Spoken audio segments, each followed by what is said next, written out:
My name is Shanice, not fucking Tuesday. You call my phone, you're asking for Tuesday. What the fuck is that? Who is Tuesday? See, the problem started when my Tuesday bitch wanted the Friday slot, and I gave it to her. Now I got Friday beef on Thursday, Tuesday's got beef on Wednesday. Now it's all mad. My Monday chick, supermodel, always comes through on some runway shit. Got me stalling like my car was in.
We've got a major show lined up for you today.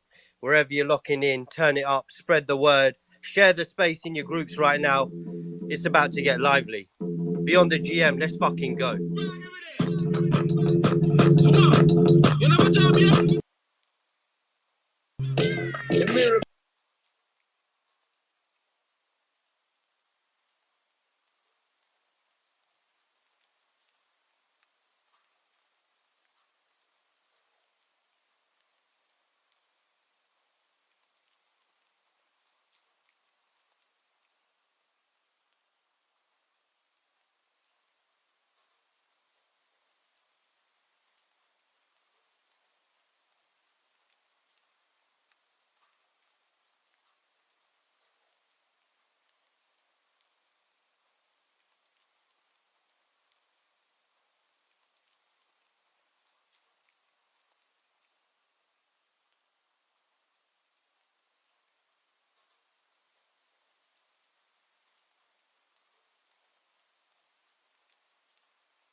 Hey, this one is Hi. Playing this one for digital. Rex 32 Tractor. Digital's getting a new tractor. Let's fucking go. Hey, what a crazy week. If you're just tuning in, it's Beyond the GM. We're here every Friday, rounding up whatever's going on in our crazy world here on Twitter and beyond. First things first, got to say hello to my co-host, Beast Digital. How you guys doing? Man, GM. It's been wild. It's been pretty wild week. I mean, we're just breaking 2000 in ETH. I know there are also some other tokens that you guys for sure interested about, but yeah, in general, I mean, I'm happy to be here. I'm excited, and yeah, like let's chat. GM, everyone. Beast, I don't know what other tokens you're speaking of, but I do know I'm going to John Deere right after this to buy myself a new tractor. Ribbit. Happy Cinco de Mayo as well. If you celebrate, please put up your drinks in the comments, whatever you're drinking, whatever you're sipping on. Let's see what those things look like. And yeah, it's a big show. I mean, I can't say more than you guys already know. The only other thing that's going on in my life is I just got a note from my daycare that my daughter punched someone who was trying to steal her toy. So if this degen shit doesn't work out, at least I know I'm raising my daughter right.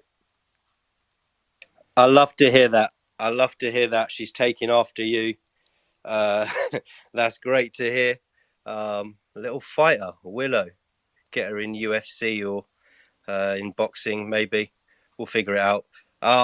Welcome to everyone just joining. It's Beyond the GM. We round up the weekly madness in the space and everything around it. We've got a mega lineup this week. We've got a very special guest that is Jeff Staple joining us. We've got Farouk joining us soon. We've got Stevie Williams joining us. He's like, all right, bet I'm going to get up. It's West Coast, but I'm going to wake up and join. We got an all-star crew. We got so many amazing speakers with us as well. Oh man, I'm excited. This is going to be a big one. If you're just joining, share the space in your Twitter groups, in your Discord groups. Send it to your aunt, send it to your mum. You know what to do. And drop a comment, bottom right corner. Let us know what you're drinking. Let us know how you're starting your day, how you're starting your weekend. It's a bank holiday here in the UK.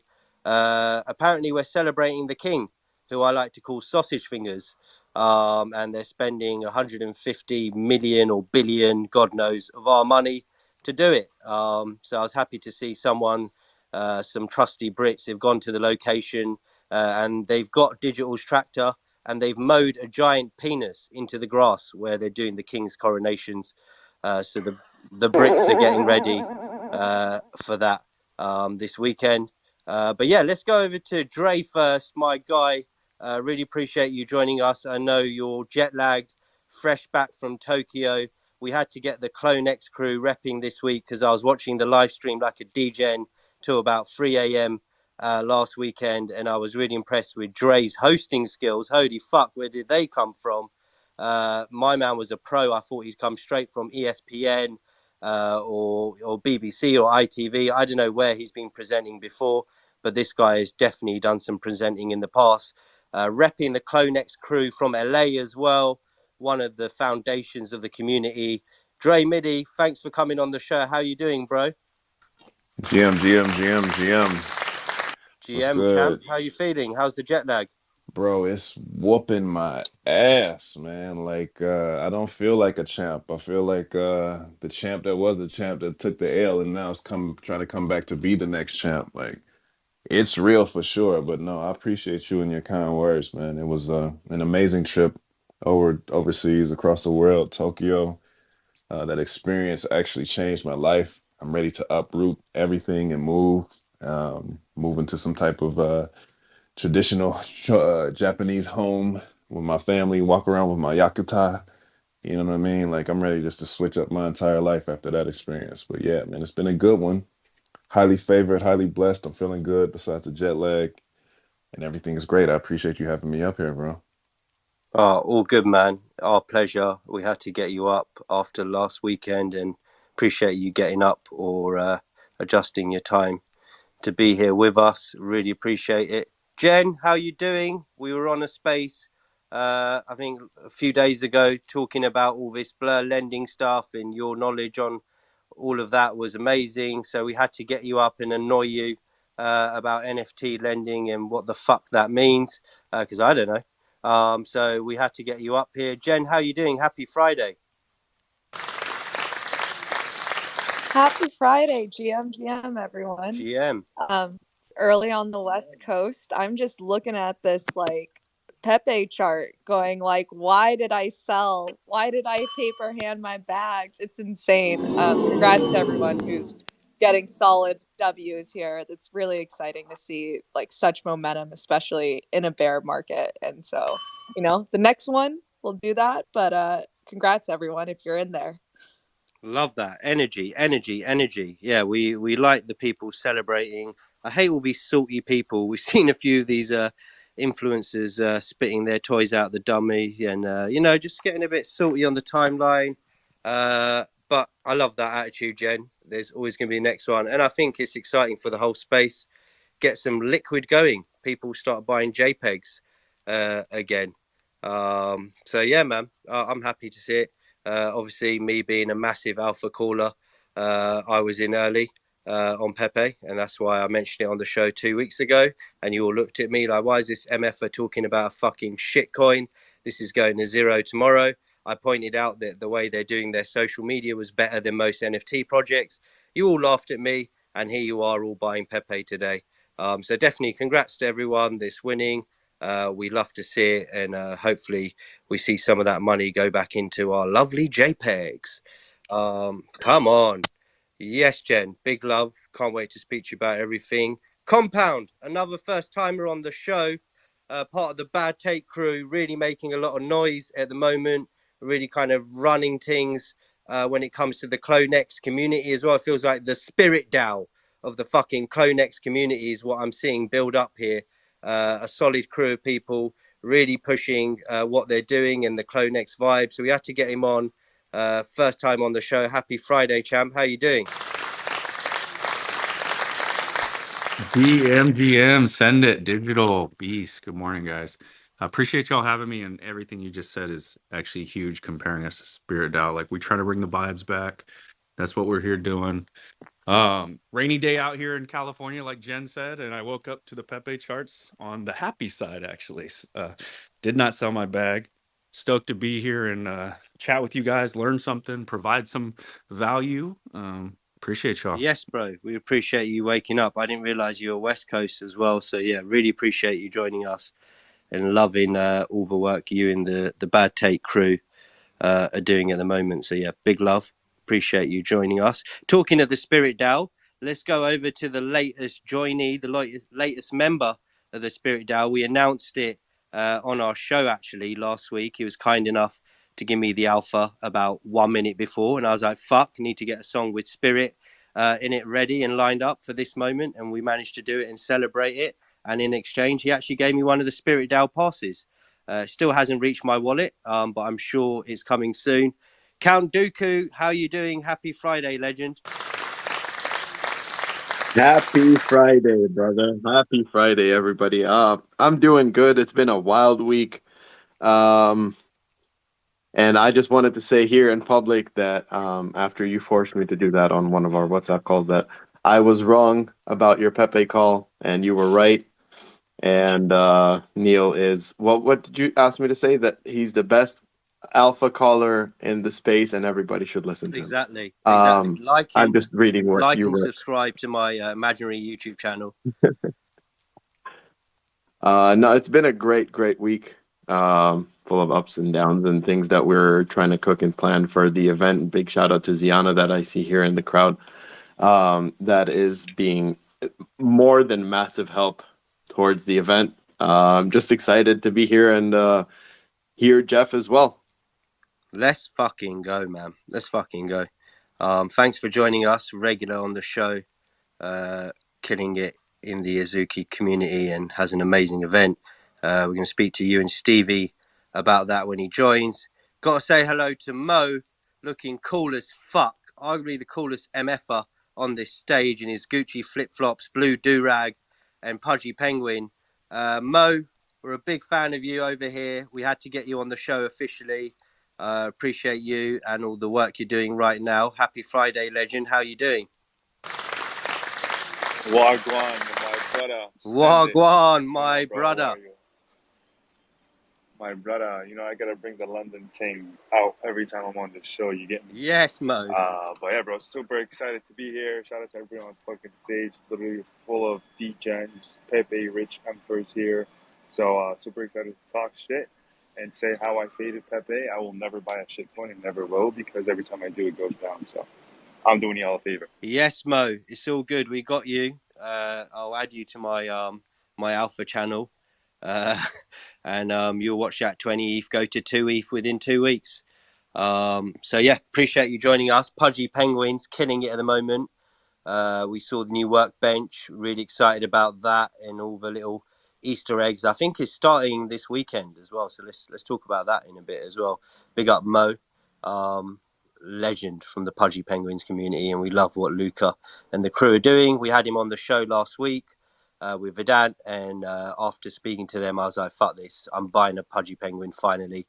I need to do it. These lot are on point." So yeah, loving what Pudgies are doing. Thanks for joining us, bro. Sophie, how you doing? Another first timer on this show. Digital said we have to get you on, where we've got Jeff Staple and the CloneX crew. He said you're an essential for this one. How you doing, Sophie? Happy Friday. Thanks for joining us. Happy Friday and Cinco de Mayo for those celebrating, or everyone celebrating. Good vibes are in the air this Friday. I'm feeling it. Pumped to be here. So many legends. Shout out Digital. We've chopped it up. We've talked culture a bit. IRL on the timeline, in the DMs, all that. So I'm stoked to be here. Let's get into it. Like I'm really excited. Let's go. Thank you for pulling up. We can't wait to get into everyone and speak about fashion and NFTs, because I think that lane's really building. Everyone's getting a hard on over Web3 gaming. Meanwhile, the fashion world is actually fucking doing something. It's actually out there, IRL, in front of our eyes. So yeah, I'm bullish on that. Gaming is cool, but I'm more into fashion, as I'm sure you can tell. I'm excited to get into it. Kuro, my guy, another regular family tree. How you doing, bro? Happy Friday, champ. I'm liking the juice.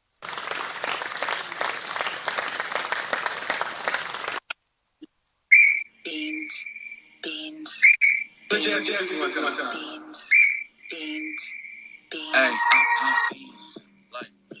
I pop beans like Percocets. Sex is cool, but you ever took some profits yet? Yo, have you? Kuro. Yo, the Beans rhythm just reloaded the whole space.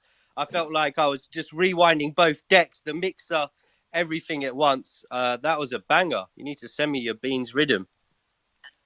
Oh, that's actually Sire Don't Play. That's a member of the Garden. I'm just putting on for him because he doesn't get enough shine. So every time I pull up on somebody, I pull up with his song.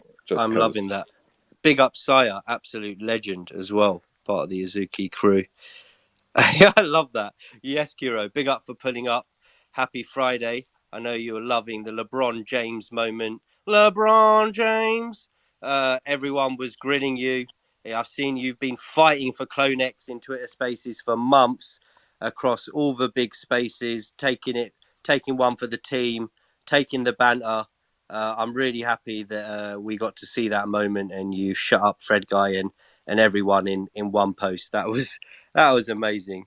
I love that. And I saw Fred Guy with Dre as well. All of a sudden, fully Nike Tech tracksuit as well. Oh yeah, we see it. I was loving seeing that as well. So yeah, man, good vibes. Everything's bouncing back. Doodle's bouncing back with the Pharrell collab as well. Exciting, man. Very exciting times. Bro, I'm excited for the Doodles Pharrell collabs and the BBC gear that's gonna come out. Like that ice cream stuff is gonna be wild. Like, yeah, man. It's looking sick. I like, from what I've seen, it looks really good, and even the coverage from Something in the Water, Pharrell's festival, looked really good as well. So yeah, man, big love for pulling up every week. You're a legend in the space. We appreciate you. Talking to CloneX, we got Fawn. Fawn was my favourite NFT person from London all the way up till last night when I caught her slipping on the timeline where she posted that her favourite Spaces host, bar none, was Boo from the CloneX community, Rug Radio, and not myself, which was really odd because I'm pretty sure she said I was her favourite not long ago, and her and her sister were loving the show. They thought it was amazing. They had such a sick time. And yeah, I was there having a great night, ready for the weekend, and my heart got shattered by Boo, actually. So yeah, boo-hoo to Fawn. You know I love you, but it was just an amazing show yesterday with Jeff. It was just a great one. So I just expressed myself, and then as soon as I tweeted it, I thought, oh my god, I forgot about Send It and Beast and Digital because you guys are Whose show you're on a few hours after your tweet. Yeah. I'm Yeah. so sorry. You know I love you. You know I love you. Sure. But DM Sure. everyone. Second best, as usual. But at least it's Taboo, who's a legend. He is a legend. He is a legend, and he gave Digital a lift home when he was a drunk mess at NFT NYC. So we'll let it slide. We'll let it slide. How you doing, Fawn? You good? Yeah, I'm good. I'm having a great week. Like it's been a good one for a CloneX holder, I feel. It was just so nice to see all the LeBron stuff. Seeing just like love coming from like all angles of the timeline was just really nice as well. And yeah, just did a big drop with DMAT. Well, a campaign drop talking about fashion. 2 of the Met Gala looks re-envisioned for the metaverse. It was amazing. If you haven't seen it, go check it out. But yeah, great week. I'm excited for the bank holiday weekend. Fuck King Charles, but I'm ready to get pissed. Let's fucking go. Typical Brit. Any excuse just to get wasted. King's, was it King celebrate? I don't even know what it is. She's just getting wasted. She's got no idea what's going on. She's not even going to work on Tuesday. She's booked it off. I know what Fawn's like. I'm sure your voice will be gone again by Tuesday. But thanks for joining us, and I'm glad you're feeling better as well. It was nice that you joined us last week, even though you were on your deathbed with some Calpol. So yeah, appreciate you coming back, and I'm really happy we're your second favourite show. Really motivating on a Friday, don't you think, Beast? Yes, sir. You're absolutely right, man. Let's fucking go. This very special guest that we have is a prime example of that. Someone that led the streetwear culture, the whole movement, from trainers to the clothing, everything around it, to the hype. If you've ever seen a shop getting shut down or a massive queue, this guy was one of the innovators of that whole fucking hype. Wow, what an honor to have him on the stage. A real legend in streetwear, making his waves as well in the NFT space from early, fucking before me as well. Motherfucker, I can't believe it. This guy's really out here, always ahead of the game. It's the legendary Jeff Staple. What up, what up? Yo, thank you for having me. GM. Yo, what's happening? GM, fellas. I'm psyched. I'm stoked. Thank you for the Mob Deep intro. Oh, Love come on. You know, are you shocked that I knew? I did my research. No, of course. No, I could tell you. Yeah, no, I did the research. I was speaking to Farouk because Farouk's pulling up as well real soon. And he was like, oh, you got, and he's so mad. I was literally thinking, what song can we play to welcome Jeff Staple? Because that's not an easy choice. Love it. And literally out of nowhere, he DM'd me going, yo, the show's going to be sick. You got to play Survival of the Fittest. I played it and it's one of his favorite tracks. So yeah, we had to, it was an easy choice. Me too. Love that. Yeah, I'm so excited to be on here. I got one goal for this show today, is to dethrone Boo and be Fawn's favorite Twitter space. Let's fucking go. Week. So I guess yes. Yeah. That is Jeff, now. you know I love you as well. That is the goal now for everyone. Yeah, Boo's really up. He's shaking up some feathers. I'll be honest. He's shaking up some feathers. Boo was amazing yesterday. That was an amazing talk. But we're gonna do it good today too. No, but Boo is legendary. He's a great host, so I will listen back as well. I didn't want to be influenced by his show. You know, I was already down in the dumps when I saw Fawn's tweet. So, yeah, I'll check it out after. I'll Word. compare notes. Hopefully, I can do some learning. So, yeah, man, how are you doing? Happy Friday. Where are you at in the world? I'm also in Cali, along with all the other folks that is out here in rainy and sunny LA. So it's quite early. I'm still having my Americano, trying to get ready for the day right now. And just a heads up, I have just about like a little over 30 minutes until I got to hop to another thing. So excited to hop right into it. Nice. Okay, cool, man. Well, we'll get straight into it. So, obviously, you've got the Stapleverse project on the roll right now. You've got the new pre-mint that we saw as well, which is Yes, exciting. We want to sir. get into that. But before we get into that, I found out about you through the pigeon dunk. That was kind of how I found out about Jeff Staple back in the day when I first started collecting trainers, or as you guys call them, sneakers. And yeah, man, like from then, by the time I saw them, they were already gone to the clouds. They'd already mooned. And I was like, fuck, man, these shoes are so sick. You got to tell us just quickly, like, can you summarize that moment and what's, you know, reflecting back? They're still like those shoes. I had a look on StockX. I thought Jeff's coming on the show. Pepe's doing all right. Maybe I can scoop a pair real quick on StockX. So I'm looking fresh tomorrow on the Ooh, show. I went on there feeling cocky. I had to get off the site real quick. The cheapest pair is £32,000. So yeah, man, they are still like ooh. just. I think they're just going up and up and up. So tell us a little bit about the collab. Yeah, man. I'll make you an offer, Send it. If you cop them, I'll sign them, which will make it a minimum 50K. So I could double your Jeez, Oh investment. I could double your investment with a shit. Sharpie, yo. yo, holy fuck! Yo, Sunday, let's go halves on it, bro. I need a Oh, half Oh signature. shit, we got a We're down. We doing got a this. pigeon dunk I'm are we in. down I'm for in. Farouk? Are you I'm in? in. I'm in. I'm in. I'm in. I'm in. Let's I'm in. fucking I'm in. go. I'm in. Pigeon I'm in. down. wow. Pigeon down. I'm in, Pigeon bro. Pigeon down. down right here. I'm Hey, in. Fractional I'm ownership of the super in. pigeon I'm dunk. dead I love it. serious. I'm dead fucking serious. We're doing this. okay, cool. I'm dead serious. I'll All right, sign you're them. a legend. Love Where you, do I send Farouk. my What up? What Pepe? up? You're a legend, Jeff. Farouk, what are you saying? Happy But Friday. Hey, yo, happy Friday. We got Jeff motherfucking Staple in the house. Send it, beast, the fam, the gyro. How y'all doing?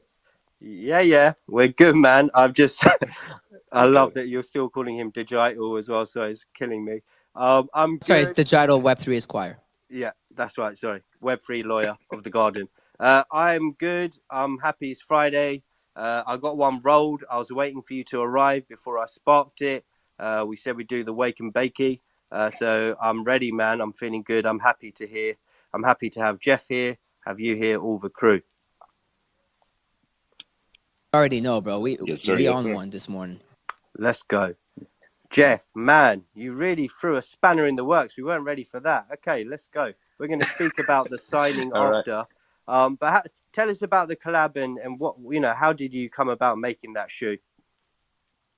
Yeah. So, I mean, just so everybody knows, back in this time, like in 2004, sneaker culture was so tiny. Like, and you know, like there wasn't many people that understood about collecting sneakers, flipping shoes, you know, like studying design details. People, by and large, were still buying sneakers and trainers to do sports in. It was like a baseball glove or like a football, you know, like it was, you go to the sporting goods store, you buy a pair of sneakers, you use them, you trash them, and then you throw them away and you buy another pair. But there was like a real small underground crew of people that like thought of sneakers as almost like works of art.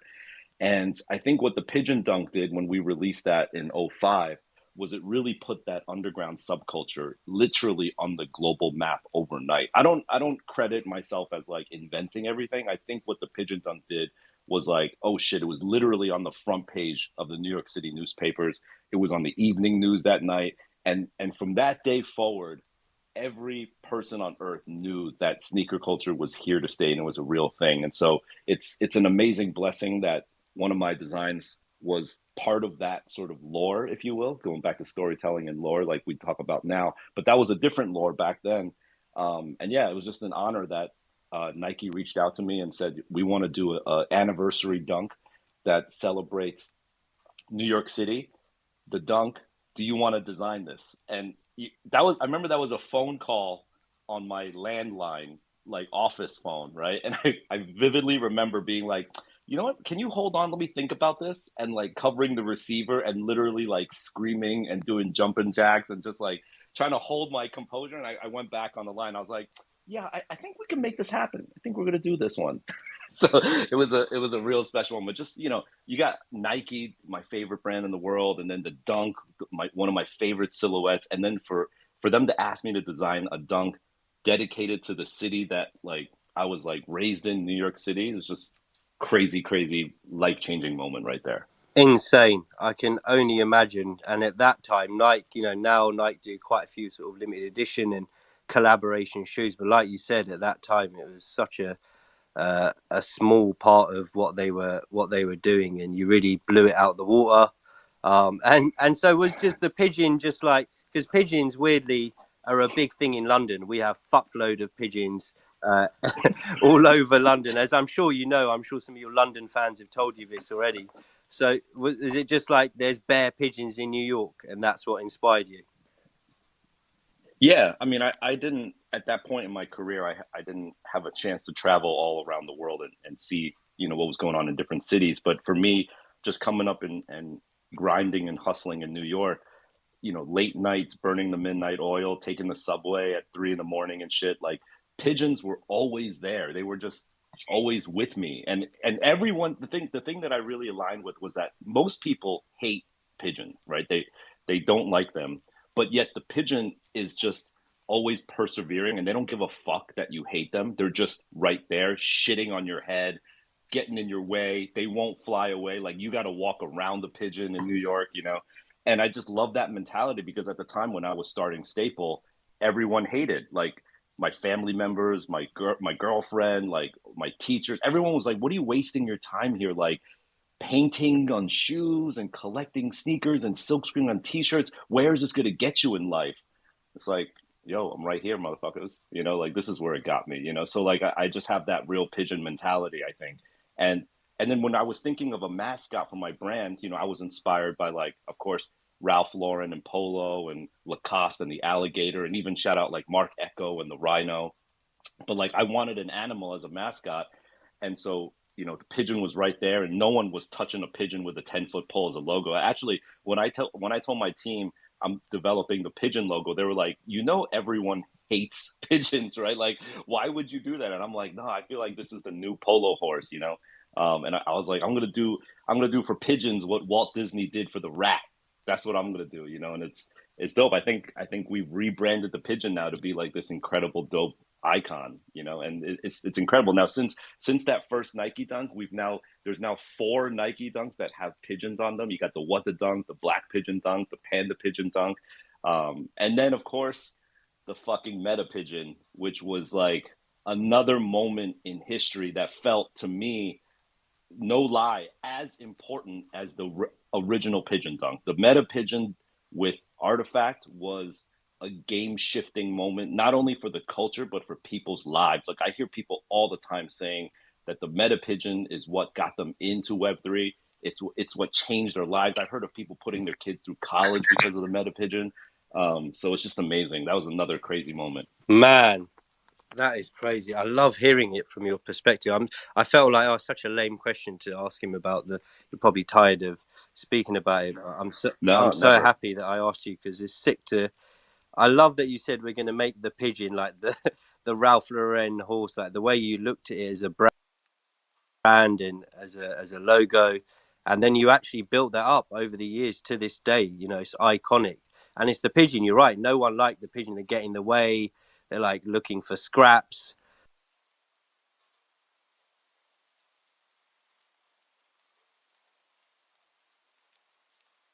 Kind of like mice or rat, or like you said, the Disney thing.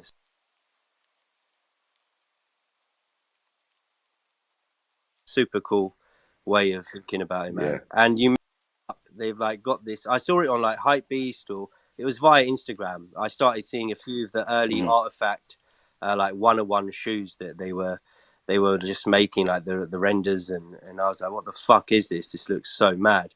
And then I saw you collab with them, and then that obviously heightened my like interest, and I kind of looked more into who they were, followed their Instagram, actually, I think it was first, probably even before the Twitter. So yeah, really cool. How did that come about? How did you link up with Artifact? Slide into the DMs, bro. That's how it happens. I mean, I started to get an inkling of what Artifact was doing, and I was totally new to Web3 and NFTs at that point. I wasn't into it like super, super early on, so I was still learning. But what I felt was that what they were doing, and I think they had just done the Fuo drop at that point, and that's what sort of caught my attention, because I was sort of following Fuo's art career for a little bit, and I really loved his story. And then when he did the sneaker, I was like, oh, this is super interesting.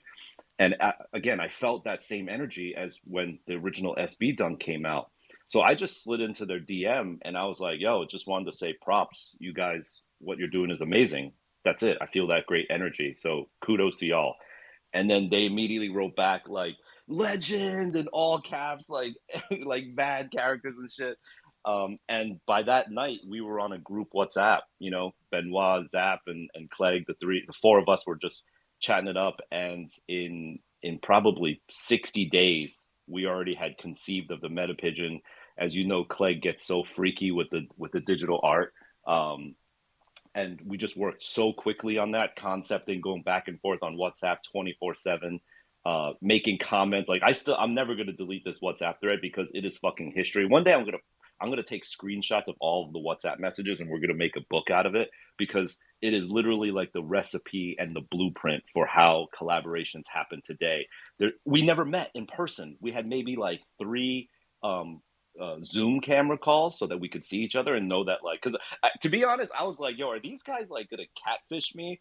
You know, like it was the Wild West. I didn't know who the fuck they were, you know, but I had that faith, and it's amazing the playbook of like how a collaboration can be done, like where, you know, I think Clegg was like in Utah and Zap he was off the grid. He was like somewhere in the middle of Mexico and South America and shit, and Benoit was in Paris, and I was like going between LA and New York in the height of the pandemic, you know. And for us to be able to create what we did all via like remote learning and just understanding what we were trying to get to, you know, love about each other through like WhatsApp was just a beautiful thing. And I want to document that for everyone to see because it's really history in the making. Sick. That's amazing. I love that.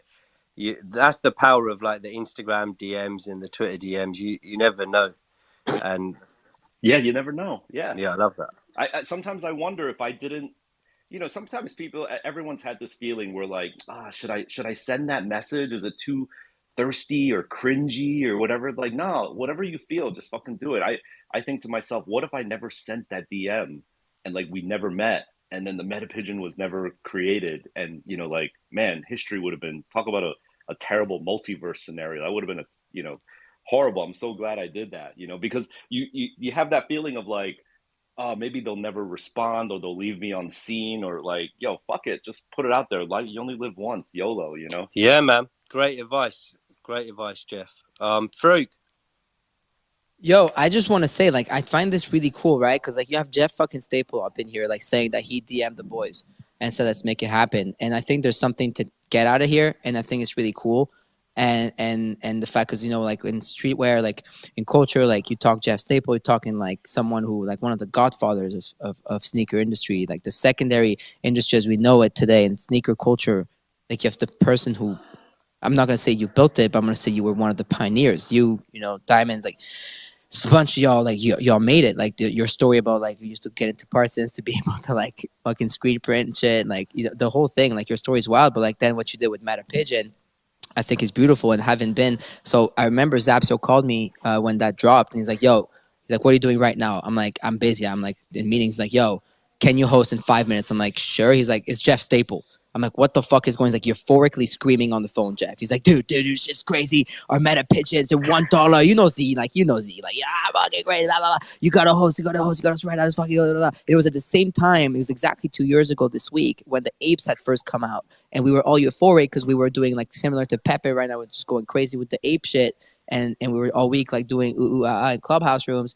And Z hit me up, and this was happening. And I'll never forget the moment in my life of having Jeff Staple and them just talking about this, and then realizing that the culture being built and this like cross between the two is going to be crazy. You're talking pre-Artifact Nike. Is like I got the Jeff Staple meta pigeons. They're on my wall, Jeff. I put a pin up on the laces. They're on the wall. They're not ever going on my feet. Those things are on the wall, and like this is iconic. Like what you did is crazy, and I want to commend you because like hitting the DMs, like a lot of OG stuff, they won't do that, and like you did it, and so that's just a big lesson there. Like it's inspiring. Yeah, I find that 98% of the people who came from, legacy original streetwear don't believe in Web3. They think it's corny, they think it's cheesy, they think it's like all fake and everything.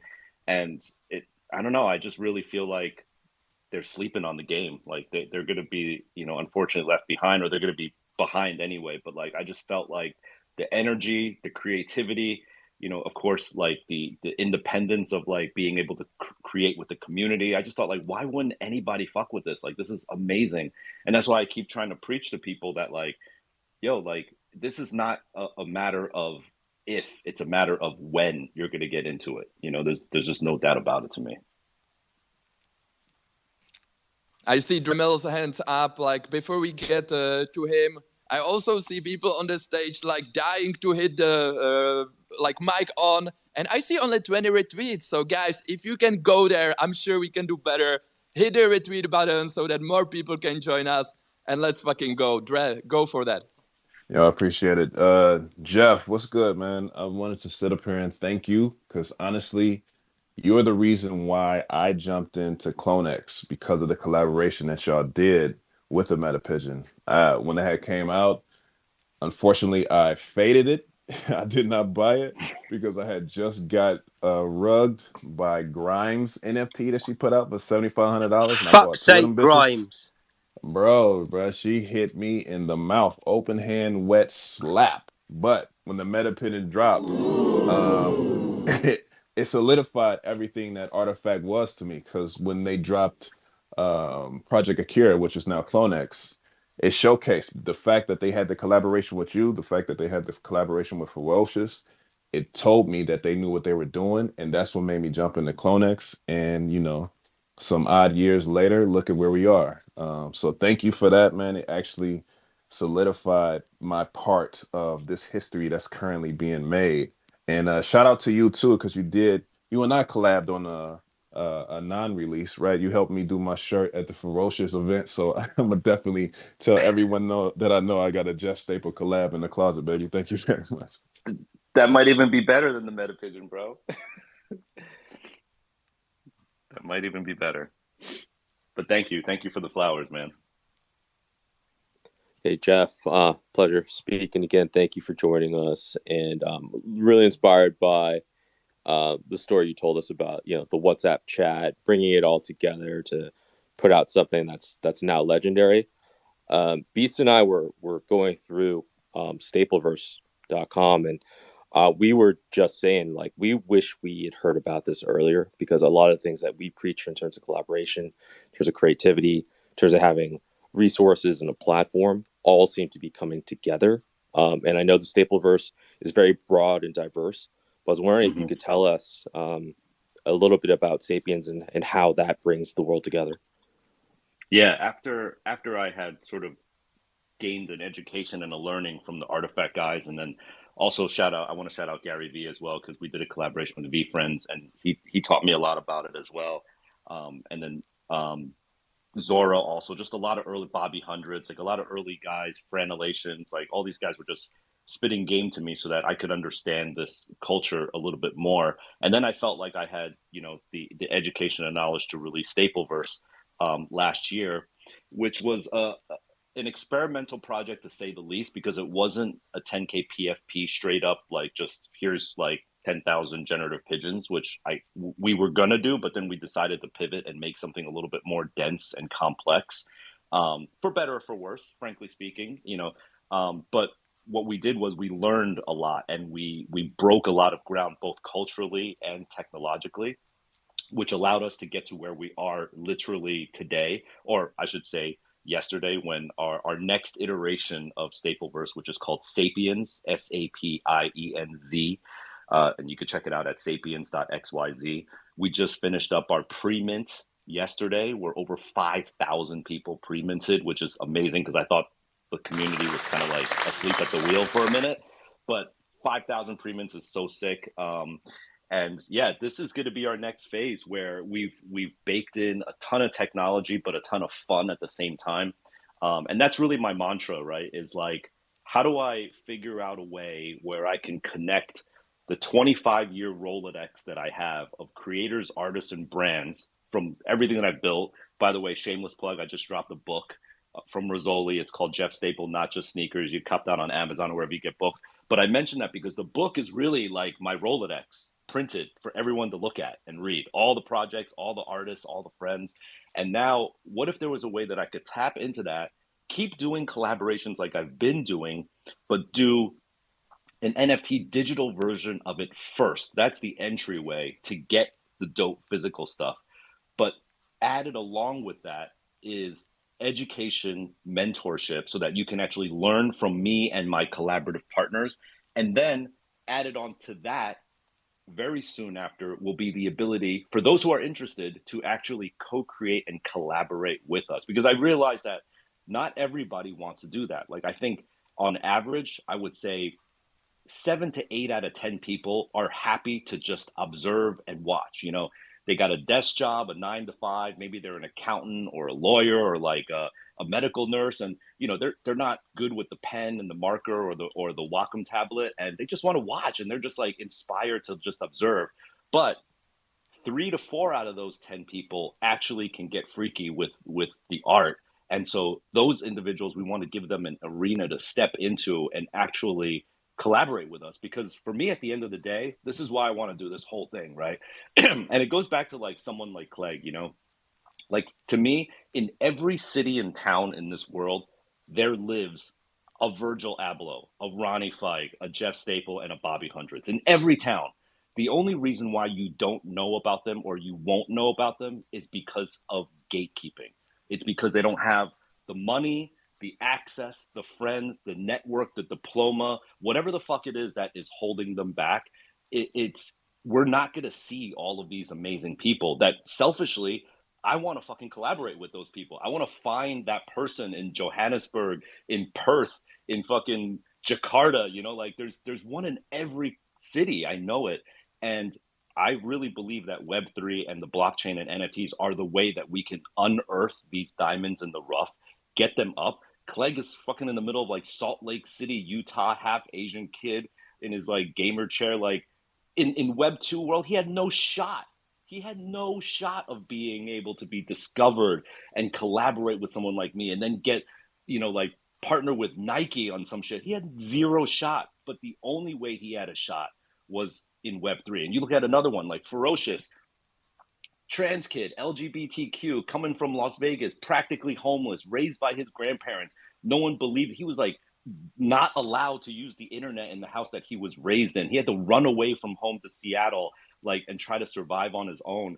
And look at Ferocious today. Like, again, that is not happening in the old world. That is only able to be a reality in today's world. And that's why I firmly believe in this. I've seen enough like stories like that I know we're really, really onto something. And beyond, you know, get rich quick and you know, Pepe and like, you know, hype digital art and stuff like that, that to me is the root of why this thing is going to change the world, is because so many people are going to be able to like see a whole different reality because of this. And that's no cap. I'm not bullshitting on that at all. Love that.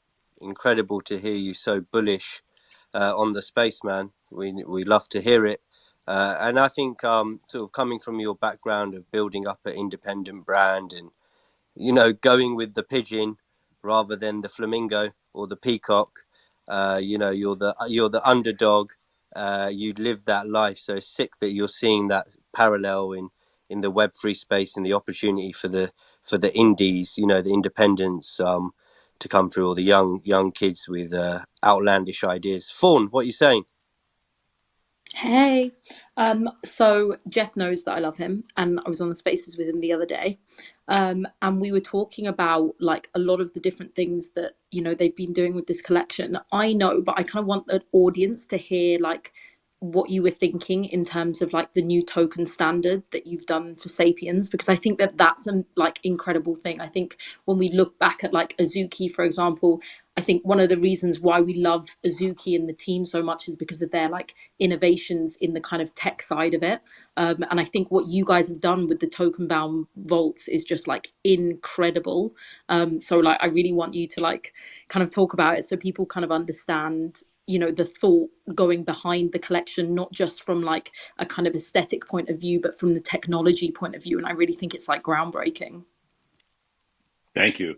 Yeah, I mean, I could go into it a bit. And that's the beautiful thing about what we're doing with Sapiens is that not only is it dope art and just fun, equipable clothing and items, but there is, as you mentioned, this underlying incredible technology that is called ERC 6551, which is also called token bound accounts.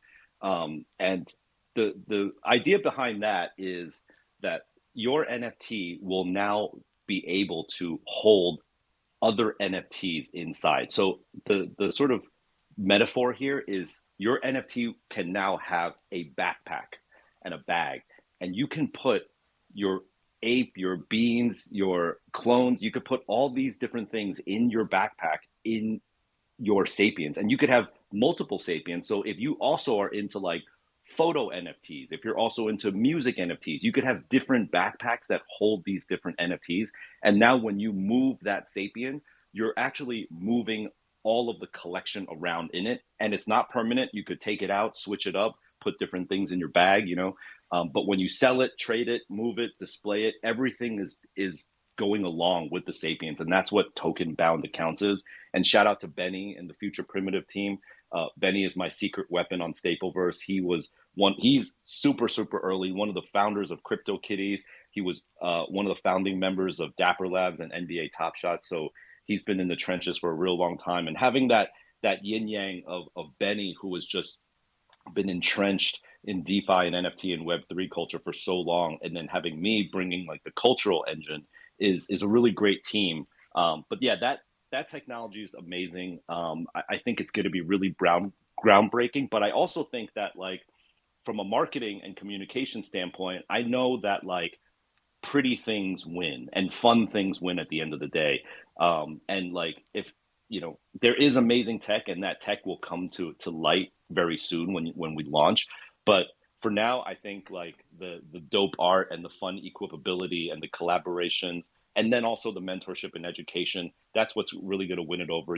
I study brands 24/7, and if you look at a brand like Apple, right, and it's like when they release a new iPhone and you see all the billboards, what do they say? They say like, "Hello yellow, purple, 16 megapixel camera," like it's just like the most basic, like fruity thing that like people can just salivate over. But then when you get the iPhone in your hand and you start digging into like the settings and the preferences and the accessibility, you find out like, holy shit, there's so many things that this thing can do. But if that information was on the billboard, you'd be missing everybody. Like people would be going over everyone's head, So I think the idea that we collaborated with the artist Rhymes Like Dimes, amazing artist that I've collaborated in the past with, because we really wanted to make engaging artwork, the equipability. These are the forefront things. But that ERC 6551 for those on the spaces here who love all the development and code and the product dev and everything like that, just look up 6551 token bound accounts, and you could read our white paper on it. It gets deep, and I'm just glad we have all bases covered. So I'm really excited for what's to come.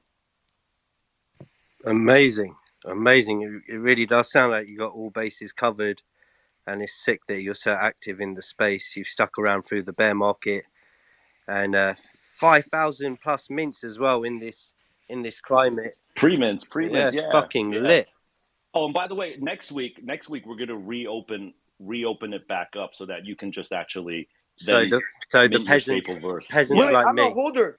Shit, I got so carried away this week. Did I miss this? He's just been looking at a frog all You missed week. the pre-mint. He's just been staring at a frog all week. that literally that and of course like the amount of work that is just gone to disgusting. But like, hey, Jeff, did I miss something? Because I bought a bunch of Jeff Staple NFTs after I Yeah, interviewed him. I mean, the man's a legend, so I had to you missed pre-mint, but you're still going to be able to mint in a week. bet. I'll shoot you a message to remind you. You're still good. Love that. Fruit gets a personal alarm from Jeff Staple to let him know when to mint. That's the luxury.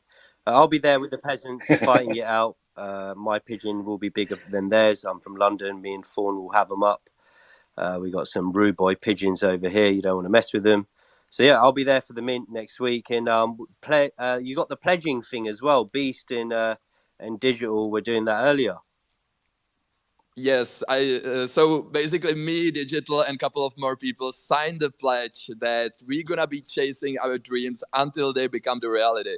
So Jeff, I just wanted to ask, like, what is it about, or why did you put it out? Because like it's really cool, man.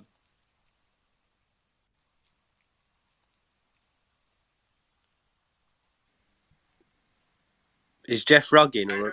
I don't know. Yeah, Yeah. Jeff's. Oh, he's. Oh, No, Jeff. he's pledged to rug us. He's pledged to rug us. It's sad, but it happens. It's web. It's another Anyway, day in Web we still 3. chasing. We still chasing the Yeah, no, dreams. Jeff's All back. good. Jeff's back. He wouldn't rug us. He's been about. He's been here from a long time. He's just rejoining now. But yeah, it's really cool seeing that. I haven't seen a pledge thing like that before. So if you haven't seen it, it's on the website. Check it out. Jeff, can you hear us? Yes, sir. Yes, sir. I'm back. Can you hear me? Yeah, we can hear you. Beast was Okay. asking about the pledge feature on your website and what was the idea behind that? It was we just wanted to create a manifesto so that people understood that, you know, where we were coming from and that we were really serious about this. And then conversely, we wanted to see who out there was really serious about this, especially in that bear market, you know. We just wanted to see who was real, you know, and who was out there. And so we created this pledge where we said what we were doing. And then if you signed that pledge, hell, it meant you actually read our pledge and you were a believer. And so it was a great way for us to see like just who was down and building with us since day one. And I personally, like, I know this affected a lot of people's lives in terms of like their finances, this market, but personally for me, I really kind of quite liked it because it weeded out a lot of the riffraff. You know, anyone who's still sticking around is, you know, a real deal player right now. And it also allowed me and my team to just heads down and build and weather the storm. And I just think, you know, people who stayed in this market all throughout these times are going to come out so much stronger. No BS. I mean, if you stuck through this, like, you know, you've seen some crazy shit happen. So we're just going to come out smarter and stronger out of it. So I thought it was a good pressure test for people. And it's funny to see all the people that were like at NFT meetups, you know, a couple of years back, and then how the people who still stick around. I'm like, yo, it's great to see you people still here. Love that. Super cool idea. And yeah, definitely nice to see you keeping things moving with the project. And congrats on the pre-mints. That's amazing. It is. It's amazing. Thank you all out there who did that. Yeah, boy. Showed love. If you're just pulling up, it's Beyond the GM, episode 18. It's the best weekly show out there, despite what Fawn says. And we always have legendary guests. One of our speakers was one of the legendary guests, Farouk. He's in the house again. So that shows you how good the show is. People just come back. We don't have to pay him. I don't have to DM him 15 times. Actually, I came for Jeff, but no, I'm just kidding. I'm just kidding. All right. I'm kidding. That I'll be. bit, I try to be here as many Fridays as I please can. note the time code. We'll delete that one. And yeah, we've got the legendary Jeff Staple inside the ride. So if you're just joining, bottom right corner, drop a comment. Let us know what you're drinking, how you're starting your day, how you're starting your weekend. And if you've got any questions for Jeff or Farouk or any of the crew here, actually, then obviously drop them bottom right corner and share the space in your groups. We're getting lively. I got about 10 minutes left. So any last questions? Let's go. Yeah. Any other questions from anyone else? I've asked loads. Kuro. Hey Jeff, I just want to know which kicks did you mint from the CloneX collection, like Forge? I got the Murakami Flowers one. The one with the I forgot the actual name of it, but yeah. I got the cap. Those Air Force Ones are so. I mean, I don't know how many people in this room has held one in their hands, but they are extremely impressive, high quality Air Force Ones. Um, with the blade on the inside and the swoosh on the outside, I just feel so much love and so happy for those guys. You know, that day, you remember Farouk, that day when they posted that image of the Nike swoosh, the Jump Man, the Converse Chevron logo, and then the Artifact blade. Yeah. Man, you just imagine every kid who had a Jordan poster in their room and a Nike ad, you know, up on their bedroom wall, and then to be able to officially have your logo up on that like echelon of other logos is just like I almost bust a tear for those guys, man, because I knew how much it meant to them. I felt like that kid a little bit for them, like, and I felt like that again this week with LeBron James rocking the sneaks. Like Zapsio and we used to support one another's bubblegum businesses back on the IG days, where like he would buy like $10-$50 shout outs off me, and I was selling him ads to grow his Yeezy customization business. So he would like so he sent me a pair. I still have him. So I have like, he would put like the Gucci flowers. He would stitch them onto Yeezys, and eventually he did the custom AF ones that Virgil picked up on. God rest his soul, and everything. And like then the whole digital thing happened, and I saw the transition from Zapsio, the sneaker streetwear influencer, and the flipper, and the Yeezy reseller, who I still literally have the pair brand new, to Zapsio, the co-founder of Artifact, and the content first going viral on IG. Remember posting it like in the early, the first days, and then into to losing contact with Z and meeting again in Web3 through the Fuo drop, and then to eventually seeing what he did with you. I have the shoe, the Fuo and yours, which is sick to me, and then seeing the Nike acquisition now, LeBron, like it's so inspiring. It's so inspiring. I want that for myself as a founder. You know what I mean? Like it's inspiring, and they did it. How about the fact that Benoit used to work at a store in Paris called Colette? It was a legendary retail store. And Staple used to be stocked in Colette. And I remember when we hopped on the first call, Benoit was like, dude, I used to have to fold Staple shirts and stock them in the basement. That was my job. And he was like, the fact that I'm on a call with you now about collaborating is mind blowing, you know, and it was mind blowing for me too. You know, so just hearing these stories is just inspiring, man. And I remember I don't know, I think you were there too at, you know, when they were at Gagosian at New York last year. We have that photo together. That was sick. Yeah. With So I Sobe. remember a collector came and he was flexing hard. He had a Meta Pigeon on one foot and a Fuo Artifact on the other. I'm pretty sure that was Sobe. No? No, or Sobe had the one of no. Okay. So there was a guy wearing one on each foot, and Fuo and I were there, and so he was literally manifesting on his feet. Fuo and I we took this incredible historic photo, and I just thought to myself, like, that shit just doesn't happen in any other community where like you can be repping something, supporting, and then right there you're meeting both people, taking a flick, having a conversation, like. That shit just cemented it for me. Yeah. Damn. That picture of Phil Knight giving a presentation with the Artifact logo behind him. Yeah. Shit's crazy, bro. Man, that guy was so smart. He was like, fuck, I've got both trainers, but I don't want to carry both boxes because I'm going to look like a freak walking around Gagosian Gallery with two shoe boxes. What can I do? I've only got 2 feet. Hang on a minute. Fucking hell. What a legend. He maxed out. He said, I'm getting left signed. I'm getting right signed. I don't care how I look. Big up that legend. Hopefully it's not Dre because he's got his hand up. Dre. I appreciate you shouting me out like that. I was the freak at the Gagosian. Saying nothing. That wasn't me at all. But shout out to him. But no, as the sneaker connoisseur that I am, I would be doing myself a disservice if I did not ask this next question. So, of course, you had so many legendary shoe drops. I would never put you in a position to ask you what your favorite one is, but I will put you in a tight position by asking you, pause, if you just dropped, or you had the Staple Panda drop a couple years ago. You had the Black Pigeon. and then of course the purple pigeon. Mm-hmm. Do you have any other pigeon SB drops in queue waiting to come out? You know what an NDA is. You know what a a confidentiality agreement. I can't say anything, even if it were, man. But like, let's just say that there's always conversations happening. I'm always here. They're always there. Like, we all good. We always friendly, and we always chopping it up. And that even goes for the artifact fellas. But yeah, I like to. I like to do a little surprise and delight for y'all, versus giving away too much information early. So, but yeah, we always cooking up something positive.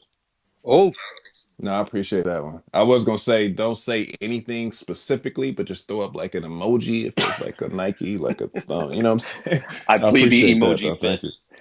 I love that. I love that. We always try getting Alpha on this show. Dre, I appreciate that. I will still send you that 0.5, which translates into 75 billion Pepe. Jeff, I got to ask, you've collabed with some amazing people. If there's anyone else you could collab with right now, who would that be? I want to collab with Farouk. So, Let's fucking go, I'm serious, bro. man. Come on, man. Yo, Okay, let's go. Let's do a. I got one that looks just like me. It's so beautiful. I saw Yeah. that. Me and Corey were tripping because Corey Van Loo's a big fan of yours. That's dope. And he's a big sneakerhead, big sneakerhead himself. Yeah. And he's got a lot of crazy dunks. And I told him, and he was like, dead ass, like super honored. I'm down. We should make a sneaker together. I got your last Pumas you sent me. Those came out nice. Yeah. Not gonna lie. Those came out clean. But we should. I'm in. Yeah, Say less. Let's so. do whatever you want. Whether it's a screen print tee or like I don't know, like because I know that's your days. Like OG, like you used to say, do all that stuff. So. Whatever you want, man. Yep. I'm in. Right. I'm gonna hit you because it got me fired up. And you hear that? Send I'm not even joking about taking it back all the way to the top of the spaces. What we said, we should fucking do that. We should actually do a OG pigeon dunk signed. Let's go. We should actually get a whole bunch of folks that have been up on stage to sign this, and it's like I think it's gonna be like the first community Dow Cop pigeon dunk. Like, let's do this. How much they going for right now on the gray market? It's about £32,000. But a signed one just went off on Sotheby's for 90. Wowza. Yeah. All right. Well, we're gonna form the pigeon down. Yeah, we're gonna need that organize signature the wallets. All right. Let's organize these go. wallets. We got a Spirit Suzuki on stage. We're good. He can see that. We're good. Where the apes at? We're gonna do it. Where my Pepe whales at? All right, guys. But this was amazing. I got to get going. But like, you guys keep having fun. It was great being on here. Yeah, man. It's a shame you got to go. Stevie Williams is about to pull up as well, but we appreciate you coming through. Good luck with the Mint next week. We'll be there. Keep killing it. You're a legend in the game. It's so good having you in the space. We're all behind you. So yeah, always welcome here, man. And have a good weekend. Big up for making the pigeon cool. We appreciate you here in London. And yeah, man, keep up the good work. We'll catch up soon. And we'll let you know about Pigeon Dow. We'll let you know. Yes, Pigeon Dow. Let's do it. Let's fucking go. Peace, y'all. I got 5 on it, for sure. I got 5 on that, too. Oh, let's go. The Pigeon Dow is feeling pretty fucking strong already. I'm not going to lie. Spirit Dow quaking in their boots right now. So, yeah, man. Jeff Staple, absolute legend in the space, pulled up. If you're just joining us, it's Beyond the GM. Let us know what you're drinking. Bottom right corner, share the space in your 75 Twitter groups. Let's get lively. It's Friday. I'm feeling good. I threw some money in a frog coin, and now it's going mental. So happy days. We love to see some wins, and it seems like a lot of people are winning. So yeah, we love to see it. Dre, you got to tell us about the event. Like how was it? It looked fucking massive, the venue, first off. And obviously you were hosting. So tell us, like, how was it? The shoes looked insane on the videos. I was, like, blown away, especially the reptiles. I know Farouk picked up a pair just the other day. The reptiles look fucking insane. You got to tell us about it all. Yo, what Jeff said, if you haven't held them in hand, I personally have not held them in hand, but I've been close enough to kind of get that similar experience. You know, you ever had that girl that you had the crush on, but you never really talked to her, but you sat behind her in class? Like, that's how close I got to these sneakers. And everything that he said was 100% accurate. Like the differences that each DNA carries, the Genesis that we saw LeBron wearing a couple of days ago, having that black out black colorway, which is a derivative of the Vanta black that has never been on a sneaker before. Like when the light hit it and it reflects off of it, you know what I mean? When the light hit the ice, it twinkle and glisten. That Manny Fresh lyric goes so well with that one specific DNA. And this is something that you wouldn't possibly see unless you had a physical pair that was that close to you. The reptiles, one of my favorite pairs, and I can understand why you picked that one up, Farouk, because the lenticular upper, and this is one thing that Zap was talking about, and every time he speaks about it, even on the live stream, the lenticular, and I never heard that word before I heard him say it. That lenticular upper on that reptile is second to none. It holds the quality of like the color changing snake that you'll see out in the wild somewhere. So when you walk past it and look at it from a different angle, the Nike swoosh kind of has this glow to it.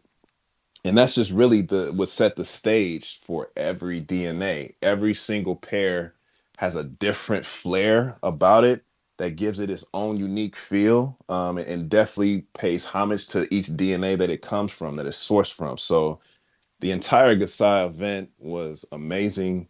Um, Boba Tech, who put together the actual event, they are the event coordinators that do things with Fendi and Dior and multiple other fashion houses. And it didn't feel like an art exhibit. It felt like a fashion luxury exhibit with the lights and the sound. And I'm sure you could pick up that sound when we were doing the live streaming.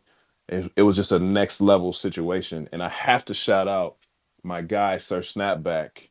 I didn't shout his name out at the end of the live stream because I just completely forgot. I had an earpiece in my ear receiving direction from him while simultaneously speaking to the guests that we had on stage. And he was the event producer that flew in from the US, brought 4 or 5 packages, bags, luggage, carrying all of his camera and all his equipment, and he did that and constructed that entire live stream from the ground up. Him and I had a talk about possibly creating this live stream a week and a half prior to the execution of the event, and my man showed up and showed out. So I have to shout him out here today. Clap him up for him on the soundboard. Sir Snapback, we appreciate you, bro. You are a legend. Thank you for everything. But yeah, man, it was amazing. It was a life-changing trip. Sick. I'm eternally grateful for being there, and I thank everyone who tuned in. Amazing. Oh man, it looks so good. I really enjoyed it, and I think the actual concept was sick for people that didn't watch the stream. It was super cool. Obviously, a bunch of people flew out to Tokyo because why wouldn't you? But for anyone that couldn't go there, they kind of streamed a portion of the event, which I think something all of the big projects should actually do. So I really enjoyed. Obviously, I wasn't there. But I felt like I got a real feel of the event, and it was just a vibe. A load of the CloneX community people were watching it together. So you kind of it was almost like Space's vibe, but watching a stream together, and you just got a nice taste of the event. And then they had Dre, my friend Marissa as well was doing some hosting. They had a few different people from the community hosting, and you had Dre speaking to the founders about it all. How was that like doing the live stream? Because I don't know, I've never seen you present, and you were just a natural, man. You were killing it. I was so impressed with your presenting skills. How was it doing that live, web-free streaming? It was pretty dope, bro. That was actually my second time doing a live stream or presenting anything in the Web3 sector. My previous first time was at the CloneX LA event that we did at the tail end for NFT LA, where we had Chris Lee from Artifact on panel, as well as Bobby Hundreds. And that was turned out pretty dope. That was another snapback production as well. Got to shout him out again.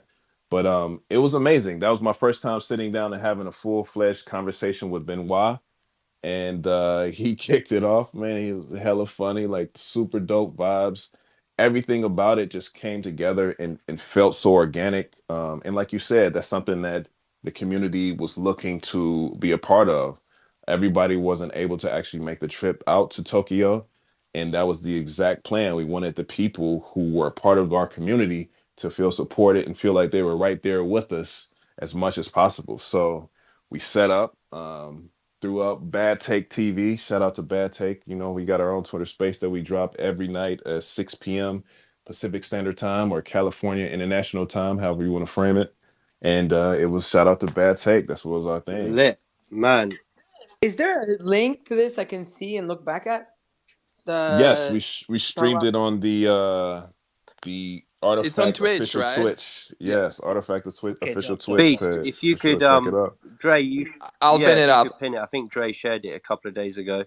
Yeah, I'd love to see you that. This is you have. cool. They're good with the content. Oh man, it was so good. Like, I literally think every project should do it, because obviously only a certain amount of the community, like what, a couple of thousand people, a few thousand people max can go, and everyone else is kind of just there FOMOing, going, "Oh fuck's sake, I wish I had gone."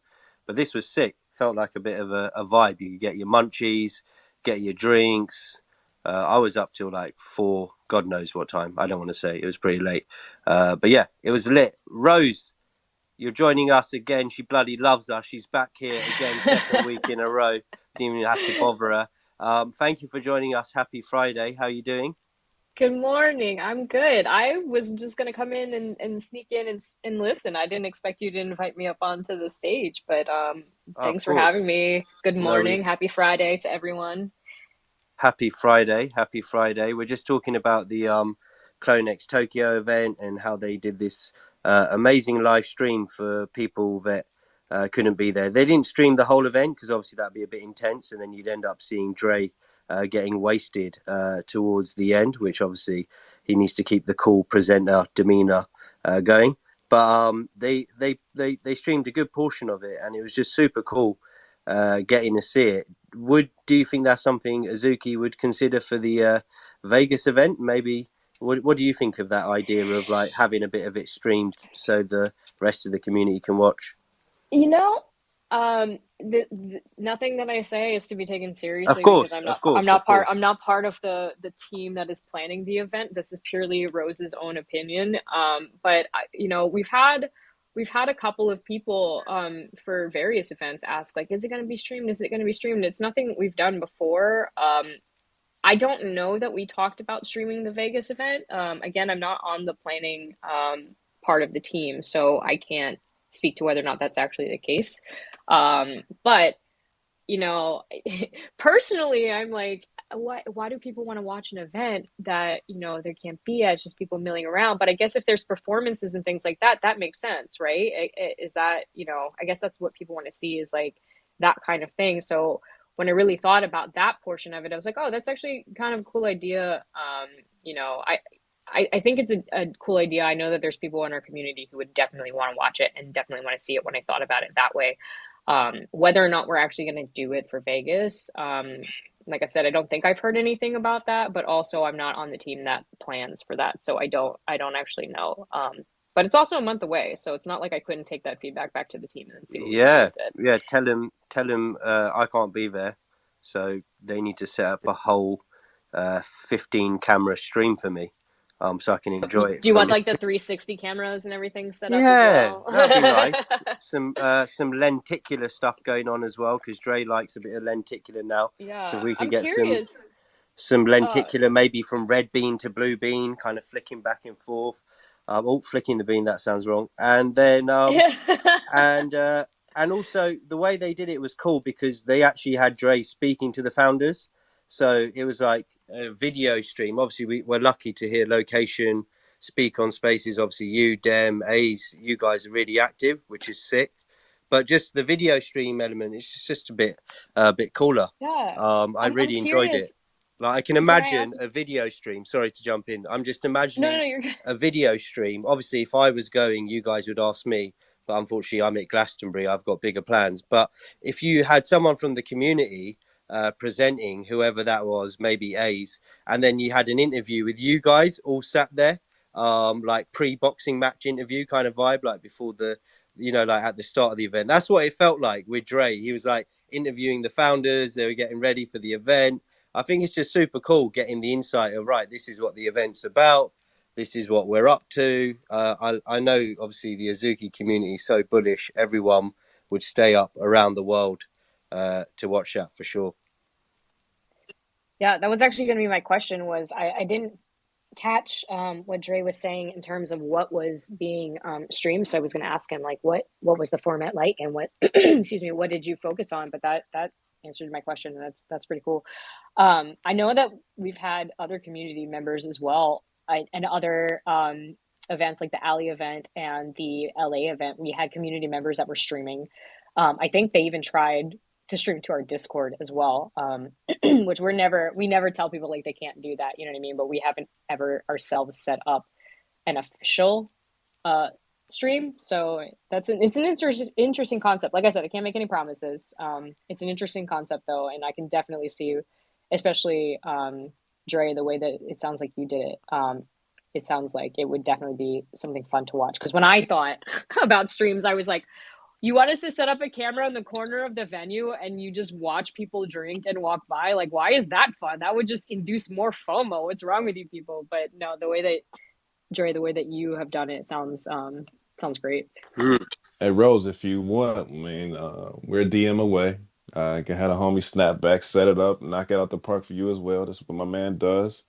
We're all in LA, so it's only a couple hours away. So yeah, we can talk about it offline and get it cracking for you guys as well. Yeah, maybe I'll send you a DM just to get a feel for it. That way when I take it to the team, I have, some actual substance to give them instead of just like, hey, we should stream, you know what I mean? Send it says we should stream it. Send it says we should stream enough. it, so that's, we have that's to. enough for them to set it up and spend another 50 bag on that. Sorry. Let me jump in. So, Rose, before you send those requirements, the way Sendit and I were talking about this, it was much less complex. Sendit just wanted a live stream of Vaughn by the pool. And I think we could probably get that going. This While I mentioned sussy Vaughn, guy, what the hell? Why did that Hey, even come in you your said head? it, not me, Why sir. did that come into your head is more the question, No, I wanted to read up on. I wanted to publicly apologize. Sendit overbooked our invited guests today. Look, it's not my fault. Jeff as we were Staple was so rotating, keen. He wanted to come here from the start of the show. He wasn't scheduled. I had to. You know what I mean? It's not my. Jeff loves me. Are you trying to apologize for not inviting me today, Digital? Because I'm not offended. Oh, no. I don't. Well, Digital, you're you're always really fudging this up now. Hey, I'm sorry. So we invited Vaughn, and we had too many speakers on stage, and I had to rotate him, and I apologize.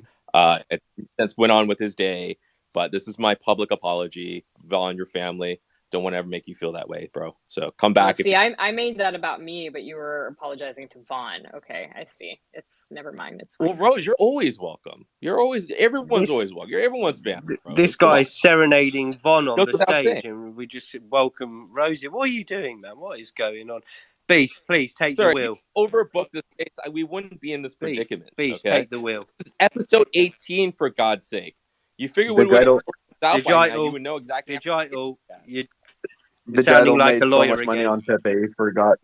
He forgot who to welcome on stage.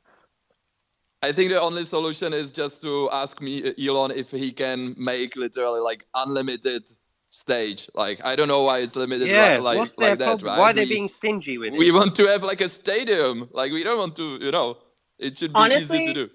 That was the best part about Clubhouse. That's the only thing about Clubhouse that I miss that Spaces lacks, is the ability to just add as many speakers as you want. Because there are some rooms where you just want to like chill with your homies, right? And you just put everybody on stage. And there's other rooms where you want to like have a talk show kind of deal, but you want to have more guests than are allowed speaker spaces. And I don't understand why, Elon hasn't made that happen yet. Nor do I. He fired the whole team. That is true. He fired the whole team that did it. That is true. That is true. There's only 3 people working there.